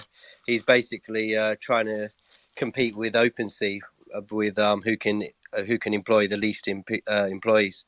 So yeah, but what they should do, if you have a blue tick, at least give us another fucking row. Do you know what I mean? Like, give us another 4 people or something. Like, make that part of the thing. If you got the blue tick, like, give us something, Elon. But anyway, Compound's got his hand up. Let's go over to him. What are you saying, bro? What's up, guys? Hey, I vouch for another row. We need another row. But I got to throw some flowers to the Artifact team. These live streams initially were community-led events. The Bad Take crew is a sub community within it, Twitter Spaces, Discord, and started doing the live streams in LA, and then wanted to go to Japan. So the Artifact team actually fully embraced it and then let us stream through the official Artifact channels, like the Twitches, on Twitter, all community led. Dre and Snapback and us, we presented it to them, and they fully embraced it. So shout out to the team for just kind of opening arms to the community led events and the community led mission. And yeah, Rose, hit us up. We got all the equipment, we got the hosts. Let us know. We love the Azuki fam. Lit. That's so cool. Yeah, for sure. That's so cool that the team allowed you guys to do it. I didn't know that's how it came about. So that's sick. Super cool. But yeah, I loved it. I want to get more of the shoes. I was asking Fawn what pairs she's got. Just yesterday, I'm thinking of picking up another pair of the Murakamis, and then the humans look so nice as well. They're so sick. Get them all. Yeah, well, I might do. The way I'm feeling right now, I might do. Let's see where we go this weekend. But let's go to Sophie. What do you think of the new Artifact sneakers? Have you picked any of them up? They're fire. Everyone knows I have a lot of FOMO because I haven't. And I'm probably like the lamest self-proclaimed sneakerhead for that. So I'm taking full accountability, and I'm just respectfully feeling the FOMO. That's about it. But they're so fire. I mean, I'm like the biggest CloneX Artifact fan behind the doors. I mean, it's not behind the doors because I come onto these spaces and I throw flowers their way like all the time. But like, if I had a clone, like I would get that tatted on my arm. I just don't have the clone yet. But like, that's how dedicated and like excited I am about what they're building. It's just I need to cash out on Pepe and get in. That's what it comes down to. Don't we all? Exactly. Yeah, well said, Sophie. No, they are so nice, and it was sick seeing LeBron James repping. That's not an easy pull from Nike. They have loads of different limited edition trainers that they'll be sort of asking the athletes to wear, and they only have so many asks a year as well. It's sort of built in their contract. They'll wear certain other shoes outside of their own ranges or whatever. So they'll only have a few asks with someone like LeBron James when it comes to the limited edition collabs and stuff. So the fact that he wore them, and on that occasion as well, was super sick to see. They looked amazing. Send it. You know he wore it like by surprise, right? He wasn't asked by Nike to do it. Mad. So he just stuck them on.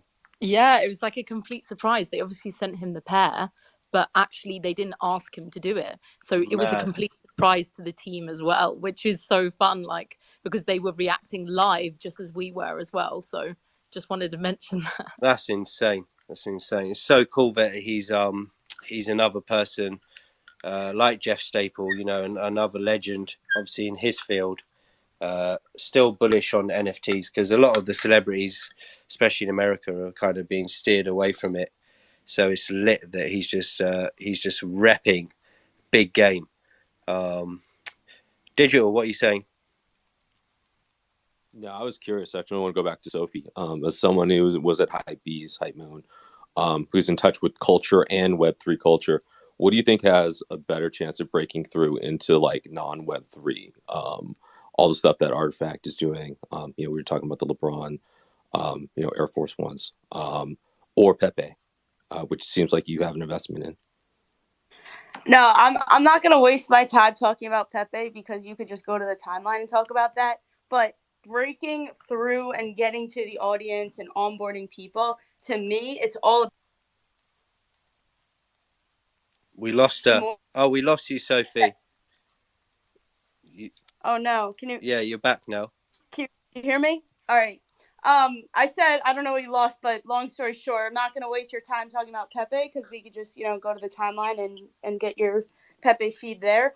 But what I do want to talk about is onboarding, and yes, that culture and everything. It comes down to me, like what I'm all in on is digital. We lost you again. We lost you again on. Oh my gosh, I'm being rugged hard. Yeah. Can you hear me? Yeah. We lost you on Phygital. I'm bullish on Phygitals because here's the thing: there are so many steps to buying the NFT, Mm-hmm. and that is what loses people. Think about the process of buying the NFT and being told by. Definitely lost her. I think. Yeah. Sophie. She's rugging hard. Yeah. Let me drop down real quick. All good. All good. It happens again. Elon and his 3 employees getting ready for the King Charles coronation with some sausage rolls and tomato ketchup over at Twitter HQ. So yeah, that's what happens. Fawn, what are you doing for the bank holiday?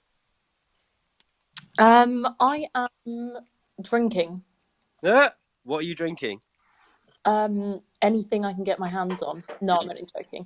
I'm going out with some friends. It's one of my friends' birthdays on Sunday, so we're just gonna have it large in Hackney. You know how we do it. God, I'll watch out when I'm walking my dog. Okay, lit. We'd love to hear that. Jen, how are you doing?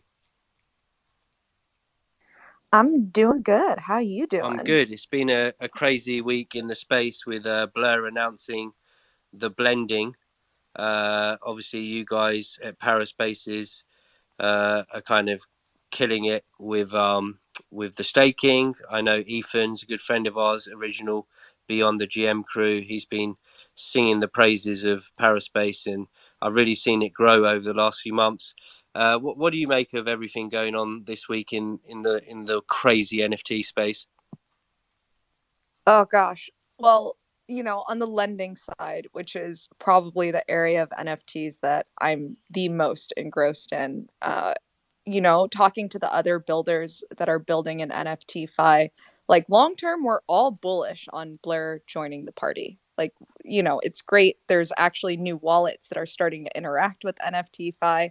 But personally, short term, a little bearish with how they chose to implement it. We are starting to see, some things that I wasn't expecting us to see for several weeks, where some loans are actually worth more than the actual collateral itself, which is obviously nerve-wracking to see how that's going to play out with liquidations and all of that stuff. But all in all, it's been really, really nice to have people be like, oh my God, NFT fi, buy now, pay later, like lending, and like having these conversations be at the forefront of a lot of the spaces that I've seen this week. And so whenever people are actually talking about it, it's really good for the space because realistically, there's only like 7,000 unique wallet addresses that are interacting with the top NFT lending platforms. And that is nothing compared to where we think this space will go and how, if you just quickly zoom out, I've said this before, but it's like so many of the assets in our lives currently, like physical assets, are non-fungible, and they're going to come on chain. Like it's not a matter of if, it's a matter of when. And so to be able to build out financialization infrastructure around that, so that way, Web3 and DeFi and NFT fi can replace the financial system, like that's really exciting. So short-term pain for some degens that aren't looking at the fine print or understanding how blends lending works. But overall, I think it's a really exciting time to be in this space, especially during a bear market like this. Very well said. Very well said. I think it is going to be a bit mad over the next few weeks. But yeah, interesting. And even the whole concept of being able to do it is pretty mad as well. So yeah, it'll be cool to see where it goes. Sophie, you're back. I'm back and I'm better. Jeez, let's go. I got when I was agreeing with everyone that Elon fired too many people on the Twitter Spaces, they were hitting me with karma, so I felt that, but I'm back. Yeah, Fidgetals. That's where we're at. That's where I'm headed, and I think that's what this space needs because what I was saying before I was rugged was the whole onboarding process behind just using the artifact shoes as a example here is that it was impossible to explain that to a normie and get them to go through that process and do the motions and take those steps. Um, but yet, when LeBron got those physical shoes in the mail, I'm sure he was like, shit, what are these? These are fire. And there's this culture in the NBA where like the tunnel that the players walk through has turned into a literal runway for like the up and coming the coolest stuff. It's always the best fashion, the new designers, the new shoes, the latest things to drop on in that tunnel when they arrive to the game, and the fact that LeBron was able to bring that into bring artifacts into that culture is amazing, and that's what we need. I spoke to like so many people in this space about just like going back to the streets and just saying, look at this product. Let's not even talk about the digital first. Let's talk about the physical first, and then they'll be able to kind of wrap their heads around it because a lot of people don't think digital yet. But what excites me is that the next generation is all digital, and this is all they know. So it's all going to come together beautifully. It just comes back down to the fact that we're still early. But any project that has a physical tie-in, I think, is really going to soar and be able to help with this onboarding. Yeah, I'm with you. I'm with you 100%. I think for me, the physical stuff is kind of one of the most exciting things. And I was saying it earlier, I kind of feel the fashion side of things is actually going to be one of the things that really pushes the space to the next level. As much as people are focused on gaming and how Web3 gaming is going to blow up NFTs or whatever the fuck they're saying, I'm kind of a bit more excited about the fashion element. And we're kind of seeing it in real time at the moment with Pharrell, obviously with LeBron James. And the thing is, this is just the first person. Everyone's already got a hard on. Obviously, it's LeBron James, so I understand. It's very exciting. But this is just the first person that's wearing the shoe. And obviously, there's a lot of other big names. Drake's a massive Murakami fan. I can definitely see him rocking the Murakami Air Force Ones. It wouldn't surprise me seeing that like soon. So, and I'm sure they've got some other athletes and people in mind for the seeding. So it's going to be cool to see how that rolls out and how that affects everything. It is kind of mad. We're seeing everything come together at the moment. ETH's running. We've got the meme coins. And then we've got all this stuff that's happening IRL, kind of bringing back NFTs into the limelight. And my normie friends are messaging me going, oh, what's this Pepe thing? And oh, did you see LeBron James? Like, did you get those shoes? So it's starting to happen again. So yeah, it's interesting. I think people might be shocked where things go in the next few months. As much as everyone keeps saying we're in a bear market, it feels kind of bullish right now with all these exciting things happening. For me, anyway. I don't know how everyone else is feeling. It is bullish, but it's also the fact that I studied finance, and so I know how to see patterns and see trends and read the charts. And this is just a cycle, and this is just a pattern. ETH had a crazy, like when it soared in 2020, people had all this liquidity, they were making money, and what did they start doing? They started buying NFTs. NFTs flew up. Metaverse came about. These people could use their NFTs in a digital environment. That blew up. And then NFTs started to crash because Ethereum started to crash, because Bitcoin started to crash, all these things. And the cycle is back to shit coins and altcoins and making these little gains, because then all this liquidity will get pumped right back into the big, tokens, Ethereum, and all of those. And that will then go right back into the NFT market, the way we're already seeing people cash out on Pepe and buy NFTs and get back into this and bring it all back. So it's just a cycle. And it's, again, just a pattern. And that's why I'm not worried at all. This is just, it's been a bear, and we're definitely headed upward. Yeah, it feels like it, which is exciting. Compound. What's up, guys? Sophie's talking about the phygital got me excited. In the artifact world, we have a term called forging, and basically all that is trading out the digital NFT for a physical pair of sneakers.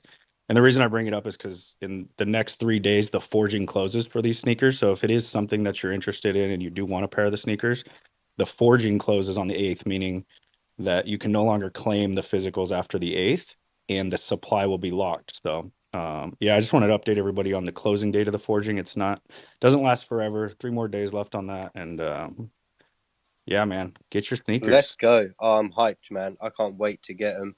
Let's go over to Eric. He's joined us again, legend in the space. How you doing? Happy Friday, champ.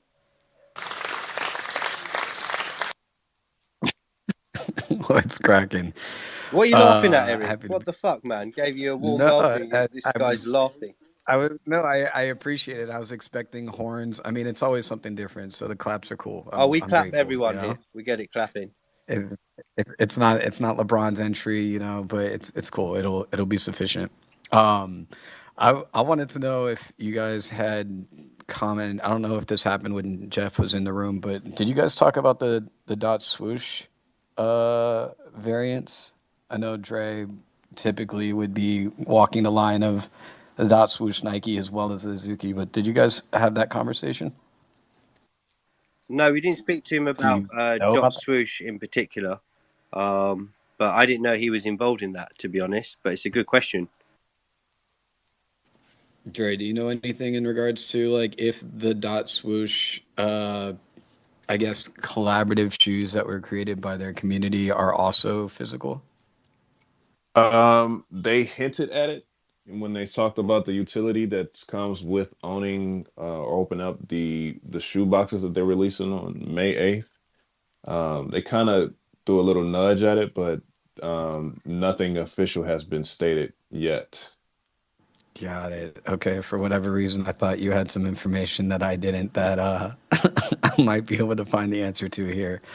So anyways, in other news, yeah, I think we are in a good opportune moment again with the cycle of money coming back into the ecosystem. But I think the downside is there isn't enough new stuff moving and shaking, and we all know people like to find the next best thing till the next best thing doesn't exist. And we're seeing it with shit coins again, right? And I don't know what the next best thing would be for the NFT space at large or the Web3 space at large for people to reinvest or re-roll their profits into outside of the communities that they already appreciate and support. But in a sense of like the future of things, what does anybody have any insight or projections of what they think is next or something to be really excited about outside of your VCons and Bitcoin conferences and so on and so forth?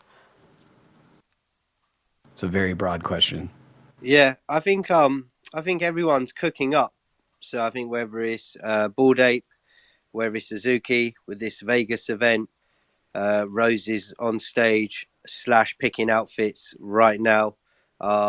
There's all these different things happening. You got Pudgy Penguins just announced the workshop table. So I think we'll see what's coming next. I think new projects might be interesting as well. We haven't really had many new projects come through. So if things keep running up, then you might see that next wave as well, because we haven't really had many successful new projects. So it'll be interesting to see in terms of things outside. I definitely think there needs to be more of the IRL stuff, because every time it happens, everyone just comes back feeling way more bullish and excited, and it's just shareable content to get the word out about the space. So yeah, I think we should see more of that. Whether projects do it, we'll see. But Dre, sorry, quickly, let's go to you. I think you want to answer. Yeah, I was gonna say that was a great point about the IRL stuff. I know with CloneX LA, we plan on having something coming up soon. We always love to get the people in the community together, face to face, sharing energy, building up morale as much as possible. So that's next up. As far as the project with CloneX, man, it's so many things happening at the same time. People are receiving their season 1 wearables, which is their clothes, their drip. That shit is lit. We have the Air Force Ones, like Compound said, on the 8th. The forging event will end. So that's exciting. Then right after that, we have the unhubbing of the crypto kicks in real life. So people who actually made the orders for the crypto kicks will be able to figure out their shipping options on that end. And we should receive those physical sneakers probably late June, early July, I would assume. So we have those coming up. And if people don't know what that is, it's basically another pair of shoes. They come from the next generation of the Nike Adapts. So you can control your laces with the app that you utilize on your phone. It has so much technology, new technology in the sneaker that you can do IRL quests, meaning it can help build up the lore. So if you have on a pair of shoes, you can walk to a certain place and receive exclusive drops from Artifact and or Nike. So much potential with the innovation that comes with the sneaker. So that's one thing that I know I'm extremely hype about. And yeah, that's Nice. pretty much it. Yeah. We got some stuff No, loaded up. there's loads. You can tell there's loads. I think everyone's loading up now. In my opinion, I feel the project's loading up, and Bored Ape as well are pretty sick at timing the market. If you look at it as well, they coincidentally or very well read sort of time the market well, and they're loading up. I think you can kind of see that they're going to be dropping when everyone's kind of got the meme coin season profits and putting it back into JPEGs. And same with Azuki, their events in June. I think that's going to be a big moment as well. So I feel like there's some good things coming, and also we're so impatient all the time as well. All these brands, even Utes and D-Gods, they've literally just done something that hasn't been done by a big project. They moved chains, which must have taken so much prep and work, and then everyone's just like, right, so what's next? It's like, fucking hell, man. Let them cook, give them a minute. So I think, yeah, all these projects, Sappy Seals, I spoke to Wab, I know they're cooking at the moment. Everyone's at it. So it'll be exciting to see. But I think, Eric, you're right. We want to see more, I think, to your point. We want to see something exciting that if there is a load of liquid, again, people are going to feel excited to put that into projects and see things that they resonate with that is going to make them part with their money for a project. Let's go over to Demon. What are you saying, bro? Happy Friday.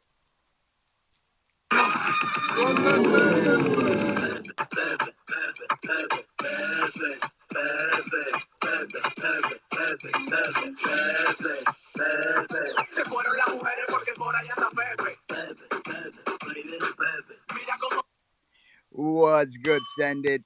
But yeah, like I just wanted to say, like happy Friday, great space as always, and yeah, you guys are absolutely crushing it. And although the NFT market might not be much, Pepe is actually like absolutely crushing it as well. So yeah, love to fucking see it. Let's fucking go. Happy Friday, legend. That is the energy. Was that song actually saying Pepe, or was it just my ears wanting to hear it? Because that's what all I was hearing was Pepe, Pepe, Pepe. Hey, hey, hey. Let's fucking go. Friday vibes beyond the GM. Demons inside the ride, repping the Gold Beans DAO. How are you feeling about things at the moment? Have you taken advantage of the blur blending, or are you staying well away? What's your opinion? Right now, no, I haven't. I haven't touched it. Like we hosted a space with Eddie. Eddie's like he's like very much into it. He did it with one with Azuki, so like we had like that whole conversation firsthand. So like I do have that insight though. So like he basically lent out money, and the guy basically got liquidated, and he had to get the Azuki. So he bought the Azuki now over floor. So that's how he has the Azuki now. And like I've been like he's a really close friend. I was like, bro, you gotta get an Azuki. And he's like, all right, so this is what I'm gonna do. If I, this guy gets liquidated, then I get the Azuki. I'm like, yeah, by all means, go for it. And he did, and now he has the Azuki. And yeah, although it's down, but like it like right now it is not the best time to like play around unless you have capital like that. because like it does, like, you know, it makes it too easy for people to just go in like, oh, it's too ETH for an Azuki, and everyone just like I was in a VC, two people like literally trying to ape in front of me at like without considering like the loan percentages. You know, it's just crazy.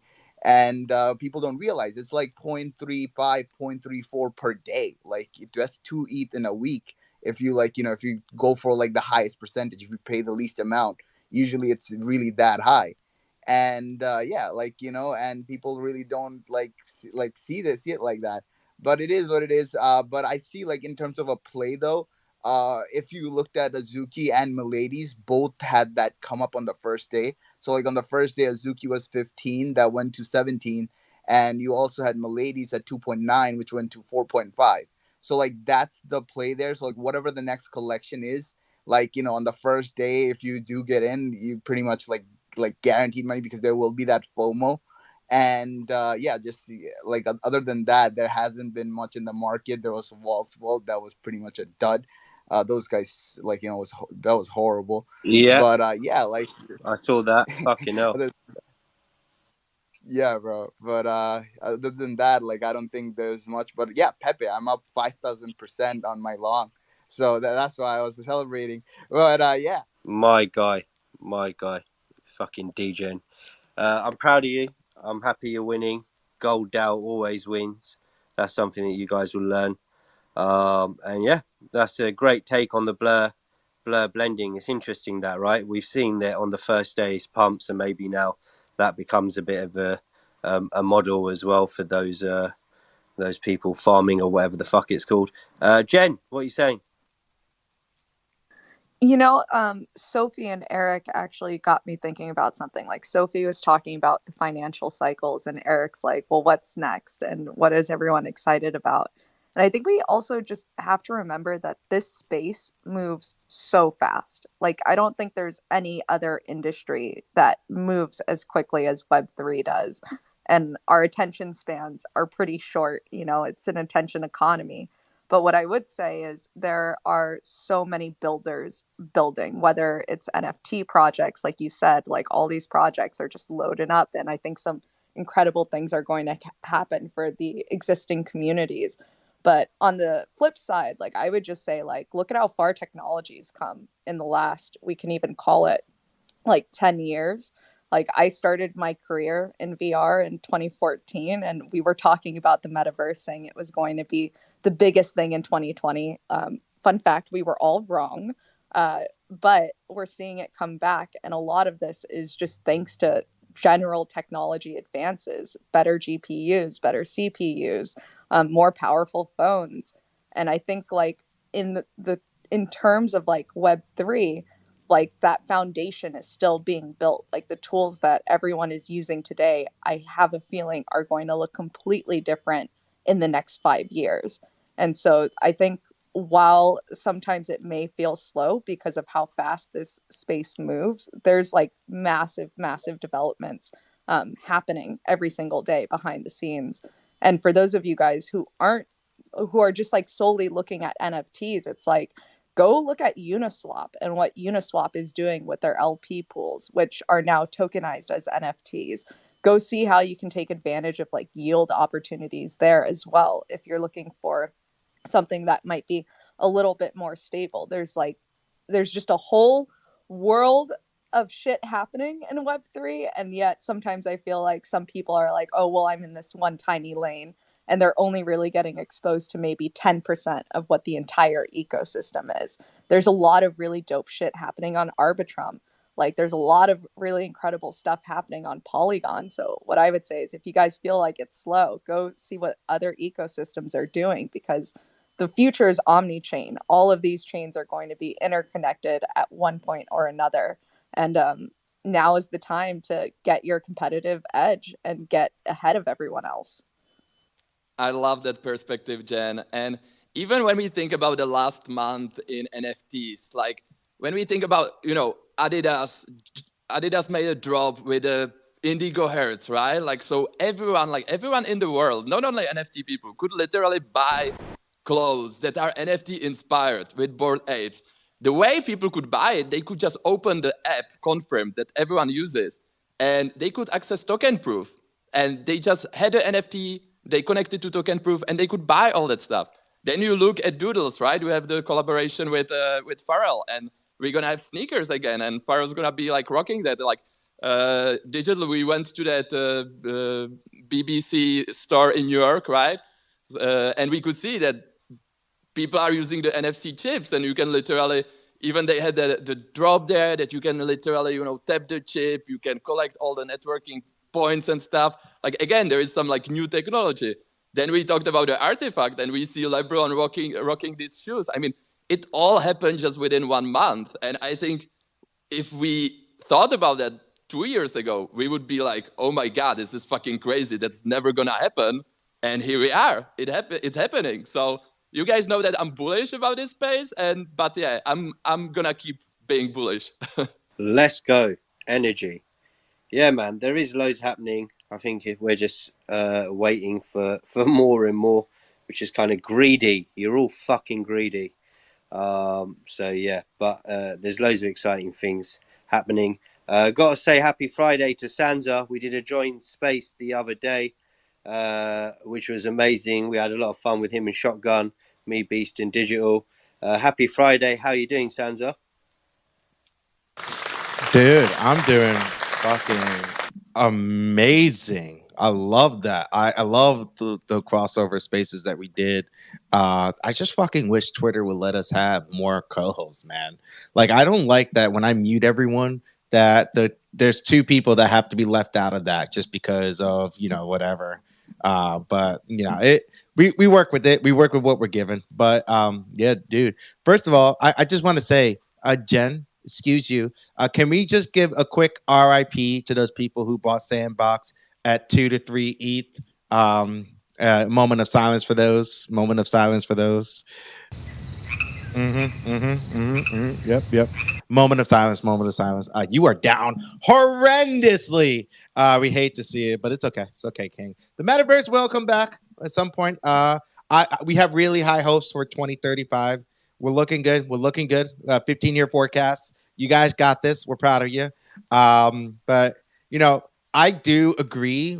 I know the topic of the IRL talk real quick to like what our own little world that we're in right now, right? Well, like, oh my God, this is a huge deal. And then if I, if I go outside and talk to someone about it, like, yeah, so the FTX collapsed, huh? I'm like, fucking A, we can't get away from this. Can't get away from this guy. He had a couple orgies. He didn't pay attention to the balance sheet, and it's all everyone talks about. And it happens a month ago. Meanwhile, we're over here like, hey, Sports Illustrated is doing an NFT ticketing service. How do you feel about that? It's a scam. We never thought Sports Illustrated would ever fall down to the levels of these scammers. And it's just like, all right, well, we're just going to rinse, repeat all over again. So I think we do have a long way to go. But I think all in all, we all just remember the technology can really take everything to a whole nother level. And at the very least, we're all going to be very familiar with the technology at the end of the day. Because if we're familiar with it in a segmented process, we'll be real fucking familiar with it in a streamlined process. So if you're in doubt about anything, just know that at the end of the day, you'll still be ahead once it actually gets adopted and we onboard the masses. So just wanted to give that little reassuring nature to everyone. I love that you started the reassuring nature by telling people they're down bad on their Sandbox investment. But it's all right. Like you said, 2035, it's a long-term play. That's what we call a long-term play. You buy it, and then after about 2 months, you start telling your friends it's a long-term play. And that's what you meant. You meant for it to go down, and you're just waiting for 2035 to come around, and you're going to be a Sandbox millionaire with a penthouse suite next to Jeff Bezos and Elon Musk. Eric, what are you saying? Yes, someday the sand will get washed up on the shore in our metaverses. But yeah, I mean, I agree. The good part about all of this, the good, the bad, the ugly, is that the technology has no bounds, right? There is no ceiling. Nobody can tell us what tomorrow is going to bring. Nobody knows what anybody is working on behind the scenes. Nobody knows what's going to launch tomorrow, from new smart contracts to digital assets to new ledger companies and hot and cold wallet solutions, virtual worlds, AI, we're seeing move at the pace that it is because that's the hot new thing, right? It's the flavor of the month.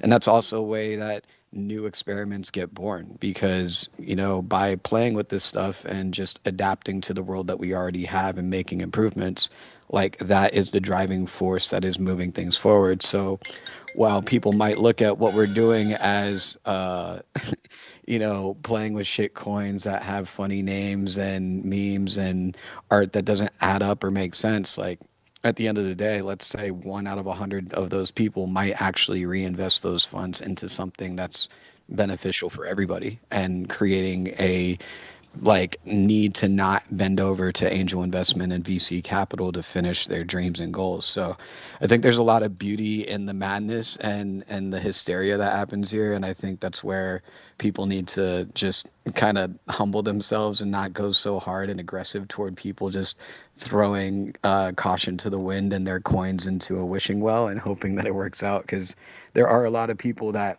you know, same thing from the Bored Ape opportunities, right? There's a lot of people that changed their lives forever. They've started new businesses, they've gone into new ventures, and they've applied the story of how that whole thing got funded and came to life, which then makes them evangelists and edifiers of Web3. So I think there's a lot of beauty right now happening in this whole thing at large, and it's never too late.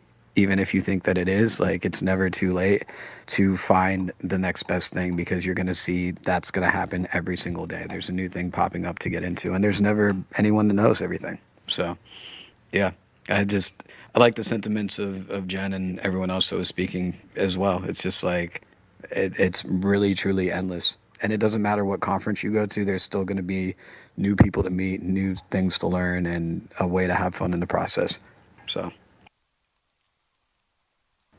So yeah, about Xcoin. Anybody getting on Elon's boat to expand Twitter Spaces by investing in Xcoin? I will tell you the dexes that you can buy them on. If you shoot me a DM right now, you have to pay in Pepe, or Turbo, or Gas, or Guac, or Tacos and Tequila. But if you have any of those coins that I just mentioned, this is not financial advice, but you can expand the stages on Twitter Spaces with paying $1,000 a month and owning Xcoin before the X company turns into something else. Huh? Xcoin. When can we start tipping in crypto on Spaces? Because I would just be throwing coins at this man for how fucking funny he is. They're just throwing Pepe at him, just trying to mess him up during his speech. That'd be so much fun. Try You to already split can. people up. You already can tip with crypto. When you're speaking and you're throwing coins at somebody and it pops up on their screen and messes up their train of thought, dude, I'd have so much fun in Spaces. Throw money at people to get them to stop talking. I can already see the tips coming my way. Oh my god. I'm gonna be the fucking monologue king. I'm gonna make Leap look like nothing. My god. If you don't know, he's basically the guy that says, let's throw it to the hands about 10 times before he actually throws it to the hands. So yeah, we're gonna start practicing the monologue, kings and queen. Let's get it. Hey, we're gonna throw it to the hands now. K Money, you're up. Oh wait, I gotta feed my dog some salmon. Arthur, come here. Okay, Eric. I'm gonna stop. I'm sorry. I love Leap. I'm happy he's on the West Coast experiencing a big city. Big up Leap. Big up your dog as well.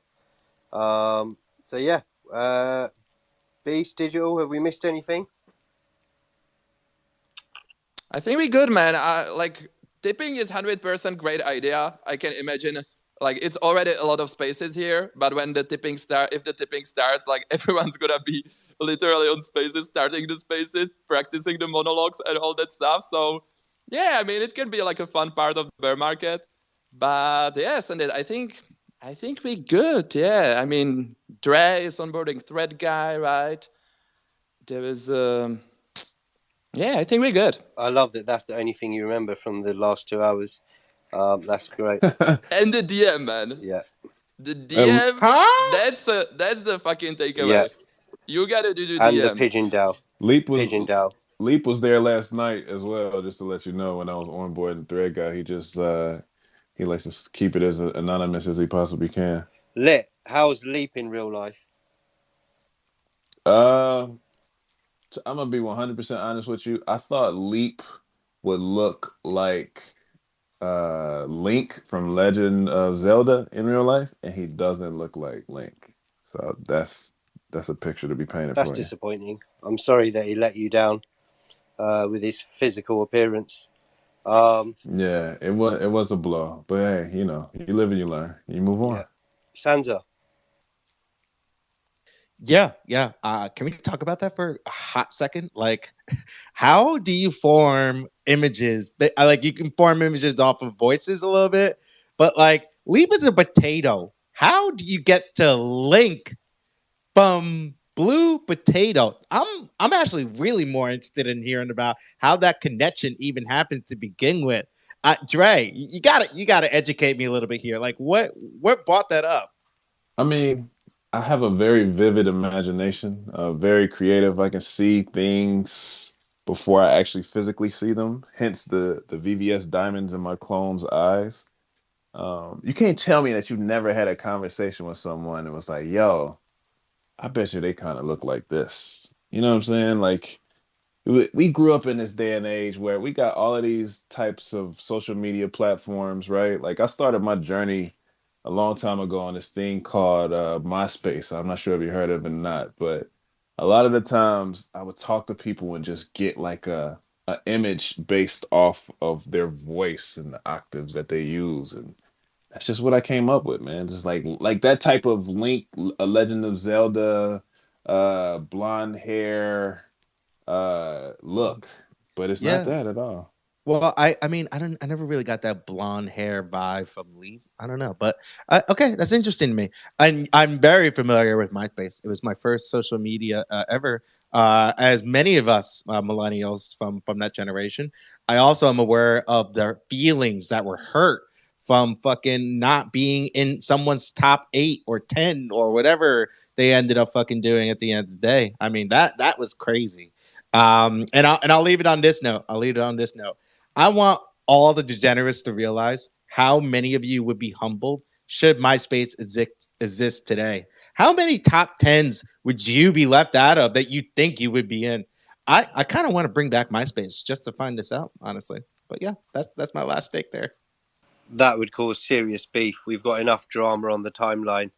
We don't need a top friends section to add to it. Imagine someone leaves out their partner. Oh my god, that'll be mad. That'll cause serious problems. Digital, any final words? Yeah, I just want to follow back up with Fawn. Now that we've been through this space, and you've been with us for the better part of 2 hours, I'm wondering if you wanted to revise your statement a little bit earlier. Note, I don't think Boo is in the audience, but I will remind him if your answer is correct. Look, okay.